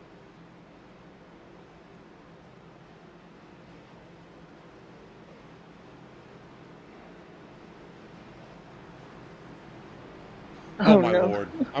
I am not even going to dignify No. that with a repeat on the air. Although I will say that was the most bizarre. I have been watching NASCAR since I was about 5 years old. I'm 52, by the way. That was the most bizarre thing I have ever seen in a NASCAR race. I just want to throw that. Folks, if you're wondering what we're talking about, I'm not going to repeat the exact comment, but about, what was it, 2012, I think, when Let's just say Juan Pablo let's had his just say it issue and was he ran into the truck. Yeah. the first Oh, prime we're going to time green. Daytona. And Fireball. That's green right. flag is out. I'm 37 sorry. is leading the pack right now. That was a pretty good restart on the 37's behalf there. Nathan Barth, he was the leader when the caution came out, maintained his lead spot as we come back to green. You know who we don't see, though, in front of him this time by is Brian Treadwell. Brian got that lap back that he was struggling so hard to keep. So I think at the end of this race, he needs to give Nathan Barth a hug. Say, thank you, man, for letting me stay in front of you that whole time and get my lap back. Absolutely. And I mean, right now, ours at 48, I just tuck in, ride it out for a little bit, and just see how it goes as we're looking at the 82. Clean car right now, and probably the cleanest in the field. Well, let me tell you a little story about Devin Landry here, Brock. I don't know if you've paid attention to the Maine Sim Racing Series much, but on the short track races we have on Tuesdays, or is it Wednesdays? I keep forgetting which one it is. My week is, it's so messed up. But Devin Landry and his teammate are a beast. I mean, absolute beasts on the short tracks. His name is one we've been talking about all night long as either first or second place. So it's really interesting to see him now really outside of his comfort zone, if you will, racing the big cars on a big track. You know what I mean? Absolutely, man. And some of these short track drivers, you kind of, since they're short track drivers, you're like, when they get to the big 2 mile, 2.5 mile, mile and a half tracks, you kind of downplay them a little bit because you're like, they only know how to go slow in a little circle, but they have so much car control and so much race sense that they'll just outsmart you and outrace you every time. So you can't ever sleep on these guys. And the Devin Landry's sitting P4 right now, so Absolutely, you can't count him out. And he's, like I said, probably the cleanest car on the track right now. And you made a very outstanding point that I want to touch on. Their car control, their throttle control, that is so important, as we've seen throughout this race so far with this new next-gen car, that I think it's going to be an advantage for guys like Devin Landry and his teammate, Matthew Burgoyne. I mean, Matthew's not in this race tonight, I don't think. I haven't seen his name all night. No, he's not in the scoring at all. But that's his teammate. Those two dominate. I mean, dude, if you get a chance to go back and watch some of the replays of our short track series with these guys, check out those two. They're just so dominant. But you've been touching on this all night. The difference in these next-gen cars to the Gen 6 car is that throttle control and the control, your overall control of the race car. And these two have it in spades. Yeah, and we've been talking about this rack and pinion steering all night long and how the slip angle and all that. And it's so hard to feel because of those two factors. So these short track guys, they run the super late models and stuff with these little thin tires and way too much horsepower, so they can, roll onto that throttle and things like that on these intermediate tracks. Or even, I mean, you're going to have to play with the throttle here at Daytona, as crazy as it sounds. You're not flat out. You're trying to save fuel. I mean, there's so much happening that if you run that short track, you've always got something happening. You're going to have that focus to just be able to go 125 laps and really not worry about anything. You know what you have to do. You know how to do it. And, I mean, he's proven it right here. P4, nice little gap all around. He's running a really smart race so far. Now, these guys, if I'm not mistaken, though, Brock, now my math is not the best math in the world, but they're going to have to pit one more time. Absolutely. These guys the last math. pitted on 75. Yeah, I did the math for worst case scenario of fuel mileage that I've seen, which is about half a gallon a lap, and they will only be able to get to about 115. So they're going to have to either stretch it and still have that 10 laps to go, or come in short pit, try to get wound back up and hope that everybody else tries to stretch it for too long. But they're definitely going to have to make one more stop. It shouldn't be too much. It should only be maybe 7 or 8 gallons, if that.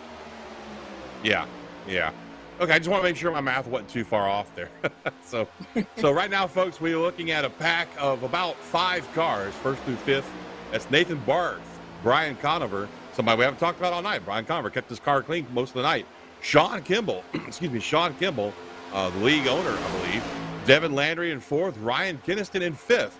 Those guys are in a pack of their own. Then about 5 seconds behind them, you've got that 75 car. Stephen Allen was strong for most of the night, had a couple of issues, kind of found himself back in traffic. Then you got Brian Treadwell finally back on the lead lap.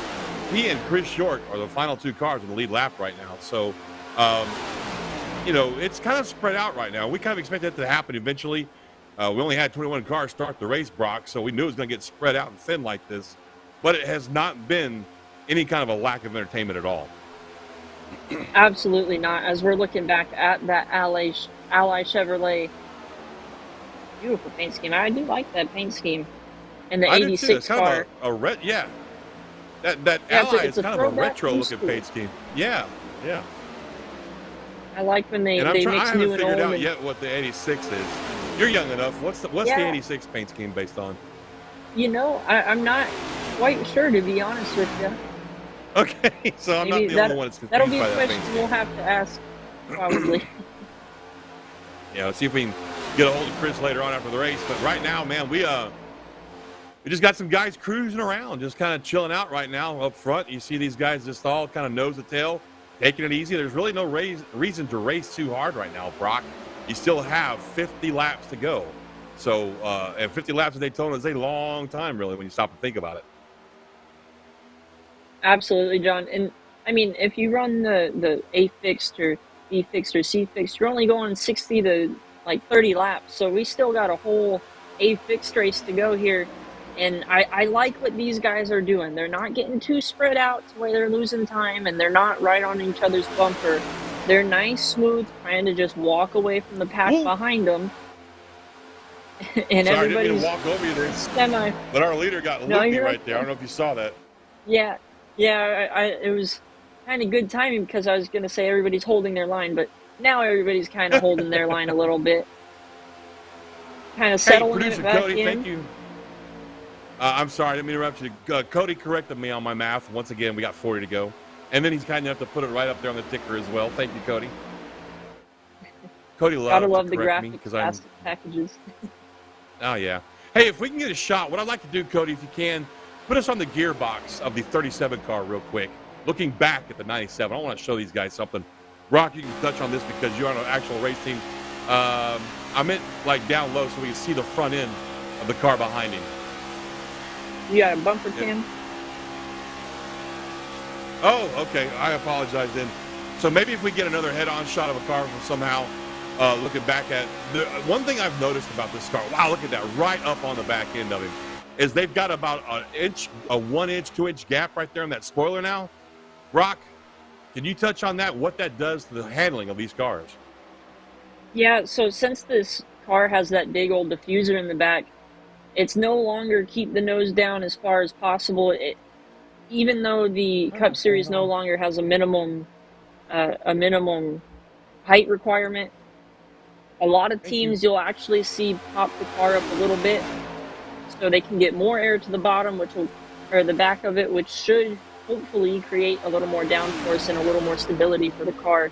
But yeah, if you look, as we get this view Right right there. here, you can see it's a couple inches off the ground, and that splitter actually goes down. It's not a straight splitter. It definitely pops up in the Yeah. middle and then pops back down. Which is so weird for somebody who's been watching racing so long. I got used to seeing these cars just glued to the track, you know, absolutely no gap at all on the front end spoiler there. And, you know, it's just so weird now to see these guys sitting up in the air like that. Wow, that's a great shot from on board with I don't even know who. Looking back at the field outside that car, that's Nathan Barth on board with right now, our leader. And Yeah. that's a great, just like we call that the puppy dog shot. That's where the dog be hanging out with his head out the window with his tongue rolling out, you know? Yeah, I like the shot too because you can see those brake ducts and all that tubing and stuff right there in the back of the car. There's so much cooling. This brake package is huge. With these 18-inch tires, you've got so much more braking force, and all that heating and cooling and that circulation all goes straight through the tires. So that's why if you guys go watch the Daytona 500 tomorrow, it's going to be a good race, I think. But tape is no longer really going to be that big of a deal because it no longer goes straight to the radiator. It goes into a whole bunch of ducts and goes to the brakes and then around a whole bunch of other places, then to the radiator. So if you cut that off, you're going to overheat brakes and stuff like that. So there's just so much technological things that you don't see because of all the body panels. But this car is pretty crazy. Yeah, that's what I've been seeing with a lot of the testing. I watch a lot of the behind-the-scenes NASCAR shows as well, and that's one common statement, really, from all the crew chiefs and car chiefs that I've heard, is this is literally a 100% different car from what these guys ran last year. There is literally nothing the same about this car. Yeah, I think which is kind of a, you know, it's got to be an eye-opener things for the drivers, you know? Yeah, I mean, and I heard Kevin Harvick talking about it the other day that he sat in the car and he wasn't comfortable. He said everything's different, everything down to the pedals. And I think really the only things that are the same are your left side mirror and maybe your wiring harness in there. But other than that, everything's different. As drivers, you've got to get used to that. You've got to adapt. And I think for the first couple weeks in this car, you're going to see which teams can really adapt to it, which teams are prepared for it, and which teams over last season weren't really focused on that. And I mean, it'll be interesting to see if some of the drivers that were in the playoffs, like round of 8, round of 4, if they're less prepared because they were trying to get that championship, or if it's going to be pretty even. Yeah, that's a great perspective right there, Brock. You know, a lot of us probably didn't think about that. Like, who's ready? Who's ready for this season with this new car? We're going to find out as the Daytona 500 tomorrow, folks. Don't tune in on that. It's going to be a great race. And, you know, as far as sim racing goes, sim racing speaking, I should say, as a guy who's driven every car on the service, this car reminds me a lot.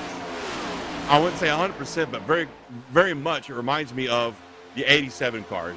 This car is really, the handling is put back in the driver's hands. You know what I'm saying? It's more on the driver's control of the wheel and control of the throttle. When we get to the 1.5 miles and shorter tracks, his control of that brake pedal. And I love it. I absolutely love it. I cannot wait to see these cars in real life, get to places like Atlanta, you know, Texas, Charlotte, Martinsville, Richmond, places like that. I'm so looking forward to it. Yeah, the one track that you mentioned that I'm really excited for is Richmond, because these things, Yes. you can slam them down in the corner, but you, like we were saying when we were talking about Landry, you've got to control the throttle because you power that thing up with the 670 package and that thing's looping around and you're taking about 10 other cars with you. So it's going to be interesting to see as we're coming to 32 to go. Also, something interesting to see is when are these guys going to come down for their final pit stop? Yes, absolutely, Brock. Great point. You pointed out we are coming down to really the last little bit of this race. 30 laps to go, 32 laps to go right now. These guys are going to have to stop one more time. We talked about that. And it's going to be interesting to see is what kind of mind games these guys are going to start playing with each other I'm not sure who the teammates are here and there on this track. I mean, I know Landry has at least one teammate who's not here. I don't know if he's got anybody else. That would be the guy of Matthew Burgoyne. Usually races with Devin on the short tracks, but he's not here tonight. So, I don't know who's got what teammate out there right now in that lead pack, but we're going to find out real quick, I'm sure. Yeah, and honestly, if I was this lead pack, I'd wait another 10-ish laps, but then I'd come down because anything after that, your car is going to start getting loose. And what have we seen every time when we're about to make a green flag pit stop? A caution. So come down, get that, make sure you've got weight on the rear tires. It shouldn't be that much fuel. It should only be about 8 or 9 gallons, and then dig the rest of the way home. That's it. That's right. And we're going to see that shortly, folks. I'm absolutely certain of that. So make sure you stay tuned with us because it's going to get crazy for green flag pit stops. Now, something I wanted to talk about, again, a big difference I've noticed with this car is, and I think you touched on this earlier, the amount of time it takes to get back up to speed if you have to get off the throttle real hard or jam on the brakes. These cars just don't, jump back out there with this package, this 550 package. It takes a while for them to wind back up. Yeah, absolutely. And that's when I'm a spotter and when I'm looking from my aerial view and I'm seeing a checkup happen and 3 or 4 cars in front of us, I'm telling my driver to let off a little bit so when that backup does get to us, he doesn't have to jab on the brakes and lose time. So it's all about managing your gap, managing the gap in front of the gap in front of you. And then it's basically you have to run your race and also someone else's race for them. As we're looking at the 48, still on the lead lap with the 75, both of them fighting for a position. This is the battle for 6th. Still trucking along here. Some damage to the right front of the 75 from earlier contact. Sorry, Brock, I was distracted. My daughter, the one we were talking about whose birthday is tomorrow, is in here hoarding her birthday cake. Like she doesn't see me sitting over in the corner watching her. I tell you what, man, I don't know if you've got kids or not, but that's the best thing in the world is watching your child go from, the child that you've got to take care of and help make her decisions through life to now she's an adult making her own decisions. It's an experience, man. I would wish it on anybody I know. Yeah.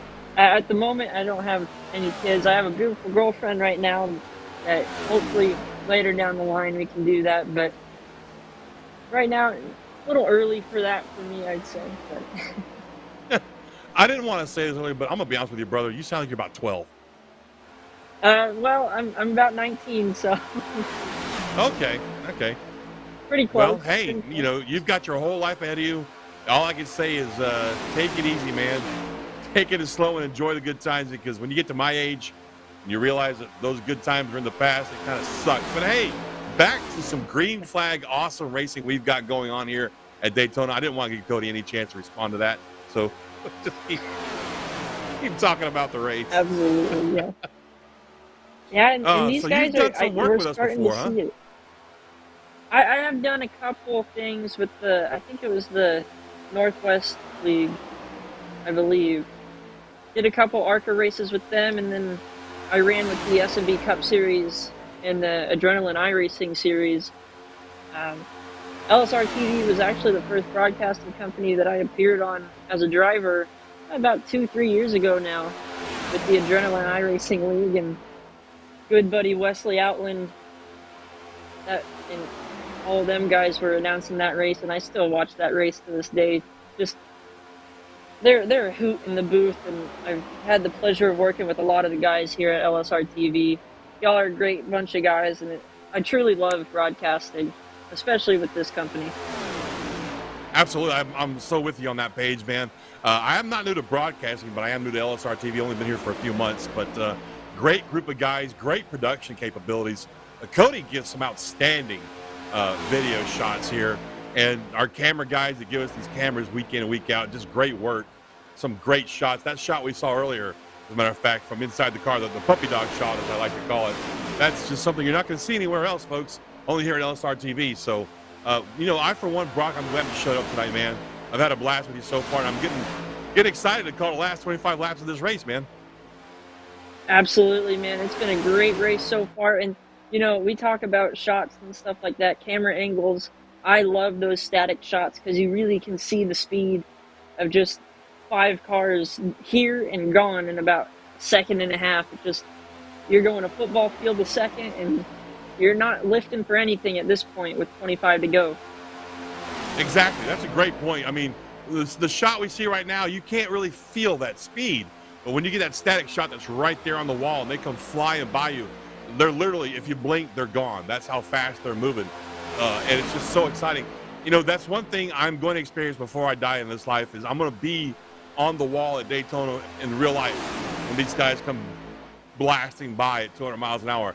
You know, I've been to Richmond, I've been to Charlotte, I've been to Martinsville, Bristol in real life, but I have not yet been to a race at Daytona or Talladega, and I've got to mark that off my bucket list soon. Man, Daytona's just something else. The feel of it. I used to live in Florida, and we'd go to the shootout and the 400 just about every year that we could, and it's just a different feeling. Just seeing 40 plus cars going past you at 200 miles an hour, inches away from each other. The just force. You feel the cars through the stands. You feel the wind past them. It's just an incredible feeling, and it makes you fall in love with the sport even more. Absolutely. And, you know, I mean, I have been to the tracks, Daytona and Talladega, both, just not during the race. True story. I was actually at Daytona during my military career. I was stationed in Orlando for a little while, about a year and a half. And I was at Daytona while they were filming some makeup scenes for Days of Thunder. We got to see the cars towed into the track. Yeah, they wouldn't let us in the track while they were filming. We were out there by the tunnel, but we got to see Duval, Tom Cruise walk by us. We got to see all of the Hendricks Motorsports guys bringing those cars into the track. It was awesome, man. And I didn't realize what was happening at first. I thought they were actually testing. You know, I mean, I thought it weird that Robert Duvall and Tom Cruise were there, but I didn't realize they were filming a movie because I'm in the military and I'm not paying attention to that stuff, you know.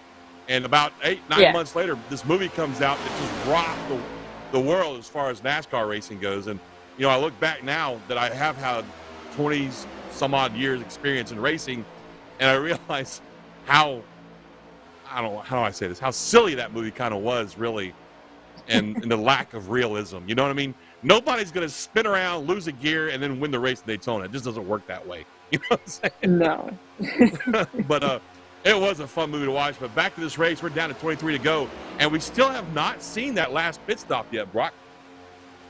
You know, I'm not sure if I agree with this strategy they're going with. I just want to get that. You know, you can make it from here, so just pit, get it over with. Because 22 to go. If you have a mistake, there's still a possibility for a caution. You can still recover from it. If you wait till 10 to go, which is what they're probably going to do.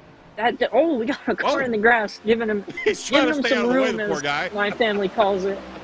When we're passing big rigs on the highway, and you hit the little rumble strips, we're giving him some room. Is he out of fuel? He's awfully slow. I wonder if he ain't run out of fuel. Last time he was on pit road was lap. He just came off I pit think road. he's just slow.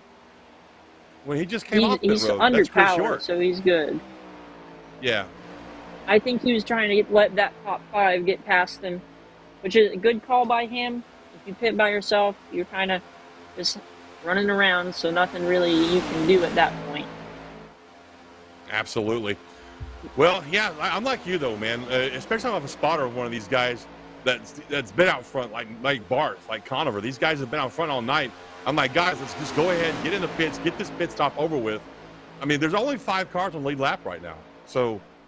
What's the worst that can happen? You come out and wind up racing for 5th, but yeah, they just need to get the. Here they come. Oh, contact! Oh, contact again! And oh my God, that's the leader just wiped out. The leader just wiped out. And we haven't got a caution yet. Caution flag is not out yet. There it is. Caution flag is out. My goodness! And as we said that, and I guarantee you, with our pulse pop resistor replay popping up, that was a major lack of communication right there, Brock. Absolutely, and it's so hard to tell. He was on the yellow line hitting the brakes, and I hate to put blame on anybody, but if you're going to pit road, you got to get below the line. Absolutely. We're not pointing fingers, folks, but it's a fact. At Daytona, Absolutely especially, not. this pit road is so difficult to get onto. You can't. We used to call it Jimmy John around with it. You can't just knucklehead it. You've got to get your tires, all 4 of them, down to the other side of the yellow line for several reasons. One, you're in traffic still. 2, if you straddle that line with the lefts and the rights, Brock, you know this, you're going to get loose. It's going to upset the balance of that car tremendously. And we see that here. Sean Kimball, an unfortunate victim of that. I mean, he was doing great running right there, 3rd, 4th, no damage at all on the car at all at first. And now, as you see, he looks like a modified out there at Daytona. Yeah, that's just unfortunate for the 28. He really wasn't involved in that too much. And it's just, iRacing does such a good job with grip levels and stuff like that. When you get on the paint on some of these tracks, it does make you loose. And that's just kind of what happened. It's hard to say. I kind of want to maybe, if we can, go on board with the 97 through that, because I don't know if he saw it coming or not. It just was an interesting little turn of events. He's got some rear end damage too, so I wonder if Landry got into him. As we go, We're going to find out here with the Pulse Poppers replay. Just, yeah. Nowhere he could have gone. Not at all. Now, he's lucky, though. I mean, out of all of that, he's probably the luckiest one. He's got the least amount of damage. He'll be able to get in there and get that knocked out on this pit stop. He hasn't actually pitted yet. I'm sure he's going to do that right now. Yep, here we go. He's coming down now.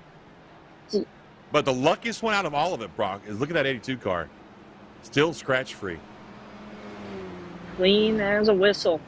But I'd be worried for that 97 there, because not only does he have front and rear damage, and he overshot his box by 2 boxes. Come on, put it in reverse. In reverse, find it, buddy. There you go.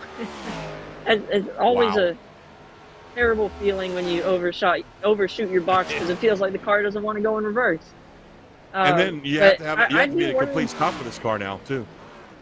In order to go in reverse, you can't change it. Yeah, can't be rolling.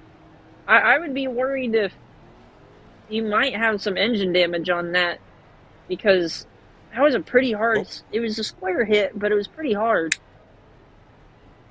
Well, as somebody who experienced a very similar hit this week, I can tell you, his odds are pretty good. He might be okay. We saw him get out of the pits pretty quick right there. He was in and out in about 30 seconds, so that's not bad. Devin Landry came in, took fuel only. Going to touch on that, so that's going to put him out front. The 47 car you see on the front of him, folks, he's a couple of laps down. That's Chris Burgess, 14 laps down.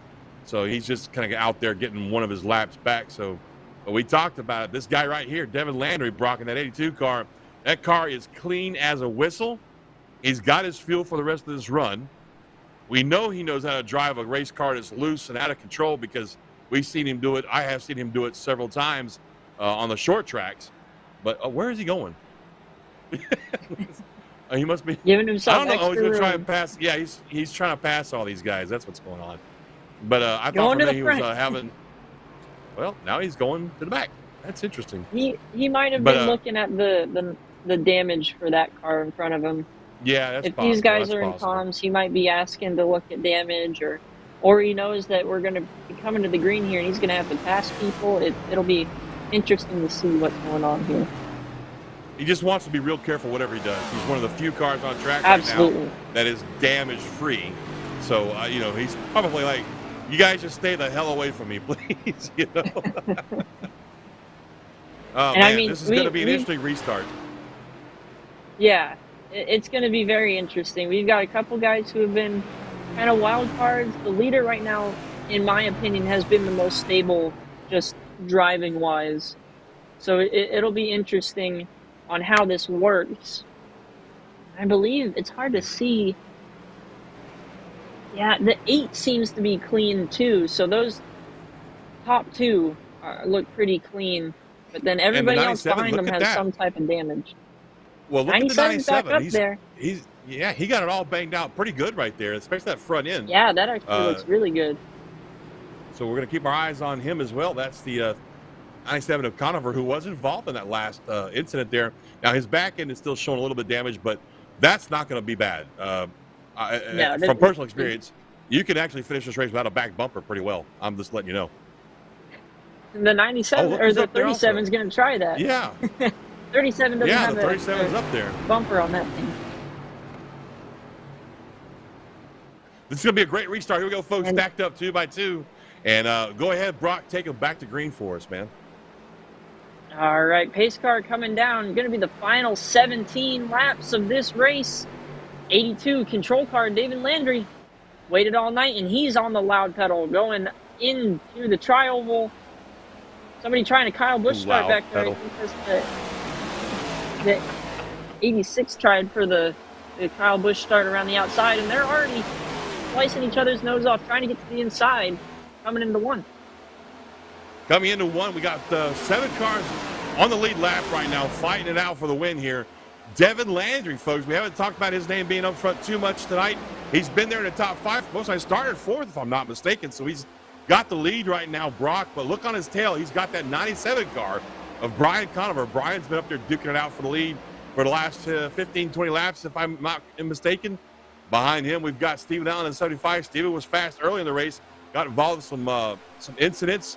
And I don't know who that other car is that's right there between the 8 and the 75, but he's all over the place. That car is It looks like the 96. That is the 96 of DeSanto. 4 laps down. And if I'm these guys that are on the lead lap racing for the win, I'm talking to him right now. Look, dude, you can't possibly win. Please back off and let us race. You know, and that could be a thing. But if I'm that 8 car, he's my best shot to get up front. So I'm talking to him going, stick to my back bumper. But here comes the 75 to the outside of the 96. Everybody's single file back out. But if I'm that 8, I'm saying, stick with me. We're going to the front. Absolutely. 8's got a clean race car. Use whatever you can, you know. Absolutely. When it comes down to 15 to go, you use everything you can get.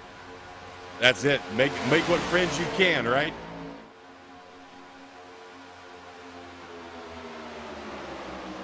Because honestly, I don't think this 97 is going to go until the last lap. These cars are super vulnerable coming off of 4. So if the 97 can back up to the 8, he'll be able to get around him. But if the 8 can catch it before, pull out in front of him, it could be dicey. Yes, it could. You know, if I'm the 97 right now, if I'm the 8 right now, I'm not going to do anything too crazy right now. I'm going to go ahead and let Devin Landry pull me around the track, maybe try and save a little bit of grip on my tires. And I usually will make my move right around lap 3, lap 2, 2 to go, 3 to go is where I usually make my move. Yeah, and if I was the 97, I'd kind of back off, get a run, kind of see what my runs can be, where the best spot would be to pull out. If I'd have enough momentum, if I got side by side with, kind of feel out the car without really showing Landry much. And not, you got to be discreet with it, kind of play with the throttle, feel the suck up and the drawback, because it's got to be a surprise. So if you're trying to do it 2 or 3 laps to go, you got to be able to make it stick, and you can't really let him have another chance to do it. So I know the driver I spot for, he does it a lot on the last lap, and it's worked out pretty well for him. Well, this last week, I've run, like I said, several of the A-Open races. Now, A-Open setup is a lot different from Fix It Up, I will grant you that. But the way these cars interact is the same. And I've had more success doing pretty much what you talked about. But I did it early in the race from the back of the pack, just practicing. I'd practice on the run, you know, trying to figure out where the run was going to peak at so that I could maximize my efforts getting around the cars in front of me.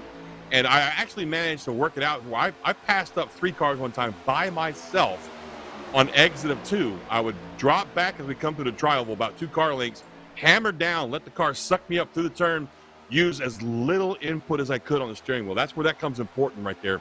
Very important, becomes important, I should say. As little input as I can so I didn't lose any momentum, and I would get right up to the right rear corner of that car in front of me, and as we exited 2, I'd let that momentum swing me out past him. And, dude, I mean, I'm telling you, that's the best way to pass. We'll see if the 97 can come up with something like that in this race. Yeah, and at this point, the 97 is going to have to be confident in whichever way he goes. If he's going to just settle in, take the second, or try to push the 82 to the win, he's got to be confident in whatever he does. But We're all race car drivers here. We're not settling for second. We're trying to get the win at Daytona. Hey, look, man, if I'm him right now looking at the F2 button, the F2 display, and I'm thinking, okay, there's 6 cars on the lead lap. So even if I screw this up, I'm not going to do too bad in the points. That's going to give me the confidence to really make an aggressive move. I'm going to be honest with you. Now, if, on the other hand, we're looking at 5 laps to go and there's 35 cars on the lead lap, I'm probably going to be real careful with the choices I make coming toward the end of the race. You know what I mean? I'm thinking big picture. Absolutely. I'm thinking points.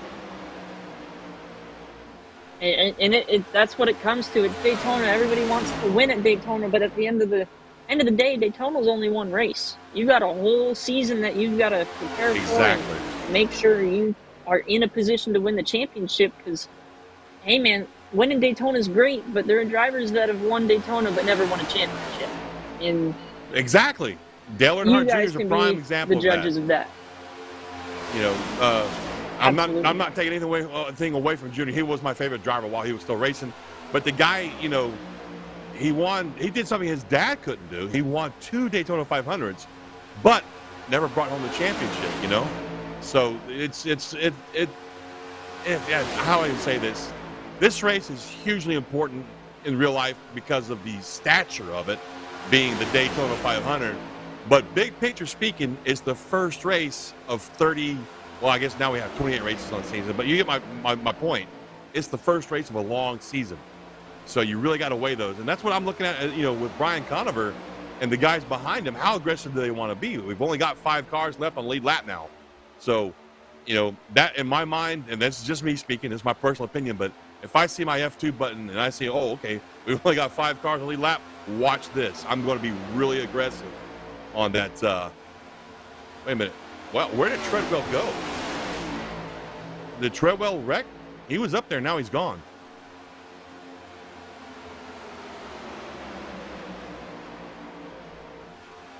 I have no idea what happened to Treadwell in that Allied car.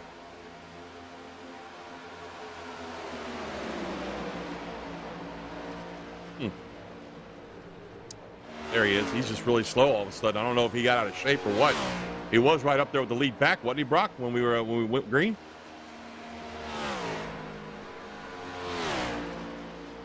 Is anybody there?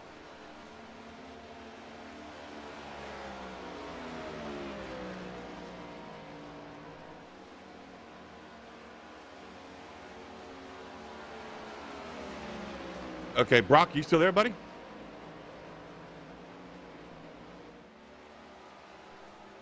All right, looks like I lost my compatriot in the booth. We've got 7 laps to go, folks. Right now, we're down to 4 cars on the lead lap, so that's really going to play into decisions some of these guys make. You've got Landry leading this thing still since the last restart. You got Conover, the 97 car, who's been pretty fast himself. He was actually involved in the last accident that brought the caution out.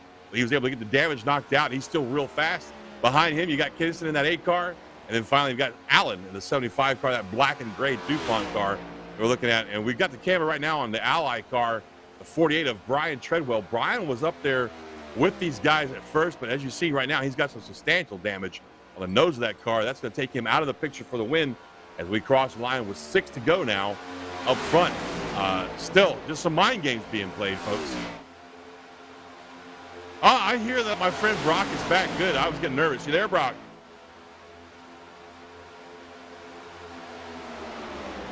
Or was Cody playing with my emotions again?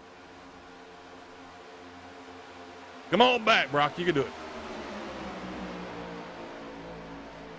Well, in the meantime, up front, it's still Landry, Conover, Kinnison, Allen, the 4 guys that we're looking at that have the possibility to win this race. Brock and I were talking, as we were earlier, these guys are going to consider a whole bunch of things. How bad do I want to win at Daytona? How many points do I want to come out of Daytona with? What kind of a season am I going to set myself up for with the finish of this race? And me personally, if I'm Brian Conover, I'm going for it. I'm going to be as aggressive as I can here in the next few laps, try and get that win. Because even if I mess up and take myself out, I'm still going to finish 5th. So we'll see how it goes, folks. We got 5 to go. Really 4.5 to go. They're down the backstretch right now, going into 3. Still Landry, Conover out front, Kinnison in the 8 car, Allen in that 75 car. We've got 2 or 3 lap cars back there that could play into this. They could they could choose to ride with somebody and maybe help push them past the guys in front. So that's always a possibility right there. Right now, though, it looks like those 4 guys are kind of by themselves. The 2 lap cars behind them are staying out of the fight, so to speak. Cross the line right here. It's going to be 4 to go. Right now, Conover's got to be thinking to himself, when do I make my move here? When do I press the issue? And I hear Brock. Brock, is that you, buddy? We're back. What did you do? Ready to get a hot dog? Well, I mean, hey, Daytona hot dogs are pretty good too, but before to go, level-headedness, I was hearing you talk about going for it and not going for it. We can talk about patience all day long, but you're in that race car sitting there with a chance to win at Daytona. You're going for it no matter what, whether you got 40 cars on the lead lap or just 5. So this is going to get spicy here pretty quick. Spicy ain't the word I would use, but a damn good one. I mean, yeah, actually spicy is a really good word to use for this because, you know, like you said, this is Daytona, man. And even if it's just sim racing, which I hear so many people, you know, quote unquote, it's just sim racing. Buddy, you've never sat in the cockpit of any kind of race car if that's how you feel. And whether it's sim racing or real life, when you're behind the wheel and you're looking at possibly winning the race, I don't care who you are or what you do in real life, that's exciting. And, you know, Conover's got a great shot here to sneak a win away from Landry. Even Keniston does. Allen, I'm not so sure about. Let's be honest. Allen's got a beat-up race car back there in 4th. But those 3 guys up front are relatively unscathed at this point. And look at that, right as we say it. I tell you what, Conover was all over the back end of the 82 right there, going to the 3, Brock. Yeah, I think right now Conover's trying to push him all the way out. He's going to want to get maybe a 2/10 gap between him and the 8, then come back for the 8 and try to slingshot around him as we come to 2 to go. And I don't know. I think any of these top 5 these top 4 has a shot because you never know. The 97 might make a move. The 82 blocks and wrecks the top 3, and the 75 cruises on by. So you've always got a shot to win. You're absolutely right. Yeah, that's true. Look at this gap especially here. The 8 there's only 5 y'all racing. Yep, and here we come down the backstretch. Now, you know, I don't think Landry's going to be looking out the windshield very much for this next lap. We call it mirror driving, folks, for a reason. When you're out front like this, guarding that spot, you know how it is, Brock. Absolutely. You've raced this track for 124 laps at this point. You're not looking behind you or in front of you. You're looking right into that virtual mirror, blocking your heart out as we are 2 to go. Final lap. Here we go. Look at the gap. 0.4 of a second, 3rd. Now, they've moved out. 1 to go here, folks. That's right. CRN 1 to go. He let himself get back there a little bit off of Devin Landry's bumper. I think he's going to try and pick up the 8 car. Here we go. He shoots to the outside. 8 car says, psych, I'm going to stay down low with Devin Landry here. He's going to make it a fight. We got 4 cars now. Look on the power move on the outside. 75 up to the wall. He's going to come down. He gets into the 96. That's going to give Landry the win right there. Oh, no. The 97 gets taken out. Outside here, John. I don't think the 8's going to have what it takes. I'll tell you what. Wow, Landry takes the win here at Daytona. Who saw that coming? Everybody, I think. To be honest with you, it was so unfortunate. Conover had a great run going on the outside. The 75 got just a little bit greedy, I think. And nothing is not a bad thing. Being greedy ain't nothing. It's the last lap. It's the last turn. You've got to make things happen. Am I right? Absolutely. And look, he finished 4th, so he only lost 2 spots. I mean, it's a heartbreaker for sure. You were so close. Lap car goes 3 wide on you for some reason and kind of takes you out. But I mean, you got to do what you got to do. You can't just finish in line and go, well, what if I pulled out? What if I didn't? But man, short trackers prevail, especially Devin Landry with the 82 Ford Mustang, bringing it home perfectly clean. Man, send that thing back out for another 500 kilometers. That's what I'm saying, man. That's the prettiest car we've got on the grid right now. No scratches on it. Now he's going to rub a little bit of concrete there. But that's a happy camper right there, folks. We're going to give you guys, real quick, going to give you guys our finishing results, the unofficial race results of this race. Once that's over, we're going to take a break, come back for some post-race interviews. Your unofficial race results. 82 of Devin Landry, of course, takes that win. Ryan Kinnison brings that 8-car home in second place. 75 car Stephen Allen in third. The 97 finishes overall fourth after that excitement we had coming through 3 and 4. Brian Treadwell managed to come home in fifth. Sixth is Chris York. Seventh is Nathan Barth. Eighth is Dan DeSanto. Ninth, Tyler Connolly. 10th, Sean Kimball. And who we got for the rest of the top 20 there? Rest of the top 20 is going to be the 47 of Chris Bergers and 11th, 17 laps down, tough break for him. The 11 of Ed Connolly in 12th, the 23 of Chris Forter in 13th, the 7 of Ben Bergers in 14th, Matthew Gain in the 61 at 15th. Our pole sitter, Trevor Griffin, in the 3 coming home 16th. The 08 of Alan Grass in 17th. Ryan Ripley in the 09 and 18th. Logan McClure in the 43 coming home in 19th. Corey Bubar, sorry guys, in the 12 coming home 20th. And that's your unofficial race results. And I tell you what, man, it was an exciting race. That's a great shot of Daytona with the long pond back there in the backstretch. And Brock, what we're going to do now, my friend, we're going to take a break real quick, roll some commercials. When we come back, folks, we'll do the LSRTV post-race show. We get some interviews with our top 3 finishers. Talk to Devin Landry about his win here at Daytona. What's funny is I've talked to Devin Landry about lots of his wins this season, just nothing bigger than a 3/8 mile track. So that should be interesting to do. So stay tuned, folks. LSRTV's presentation of the Maine Sim Racing Series Daytona 500K. We'll be back shortly.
And welcome back to the Daytona International Speedway, folks. We just wrapped up the Maine Sim Racing Series 500K event here at Daytona.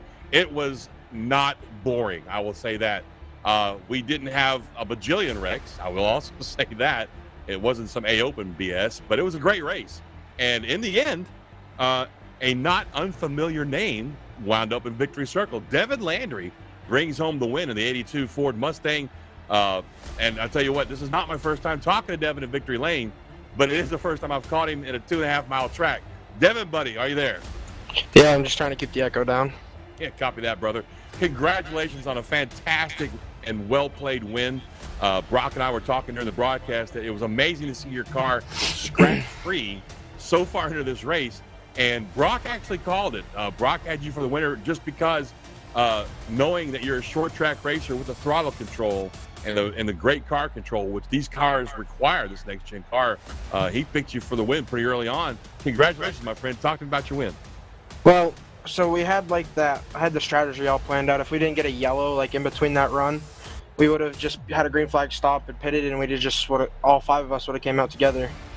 And then we got a caution with I think it was 55 to go, and you needed 40 laps of fuel, and you had to pit again. So that really kind of screwed up the game. And then on the green flag pit stops, I guess Conover didn't have a mic and he couldn't hear Nate, and I told everybody we were pitting, and he got into Nate. So I'm kind of glad I stayed out there. So Yeah, Devin, you talk about communication and things like that. Just kind of talk about having all those cars around you and kind of the parallels between communication on a 5/8 mile track and a 2.5 mile track. Oh, it's night and day. This track, if you don't talk to each other, you're just gonna wreck. On a shorter track, it's kind of quiet the whole race until someone gets wrecked. Well, I'll tell you what, Kevin, you did an impressive feat tonight, man. I'm not saying that I didn't have faith in your driving skills. It's just, every time I've seen you race, it's been on the short track series. I hadn't seen you race in the big track yet, man, and it was impressive to see. I cannot wait to see what you do with the 1.5 tracks, man. That's going to be fun to watch. But once again, congratulations on your win. And do you have anybody you want to give a shout out to for your victory tonight? Shout out to my parents for letting me do this, Sean for running the league, you guys for broadcasting, Reaper Speed Labs, Pull Down Motorsports, and that's about it. Well, there you have it, folks. There's your winner for tonight's 500K event at Daytona National Speedway for the Maine Sim Racing Series. Real quick, we're going to ask Will Duvall. Will, what's in store for these guys next week?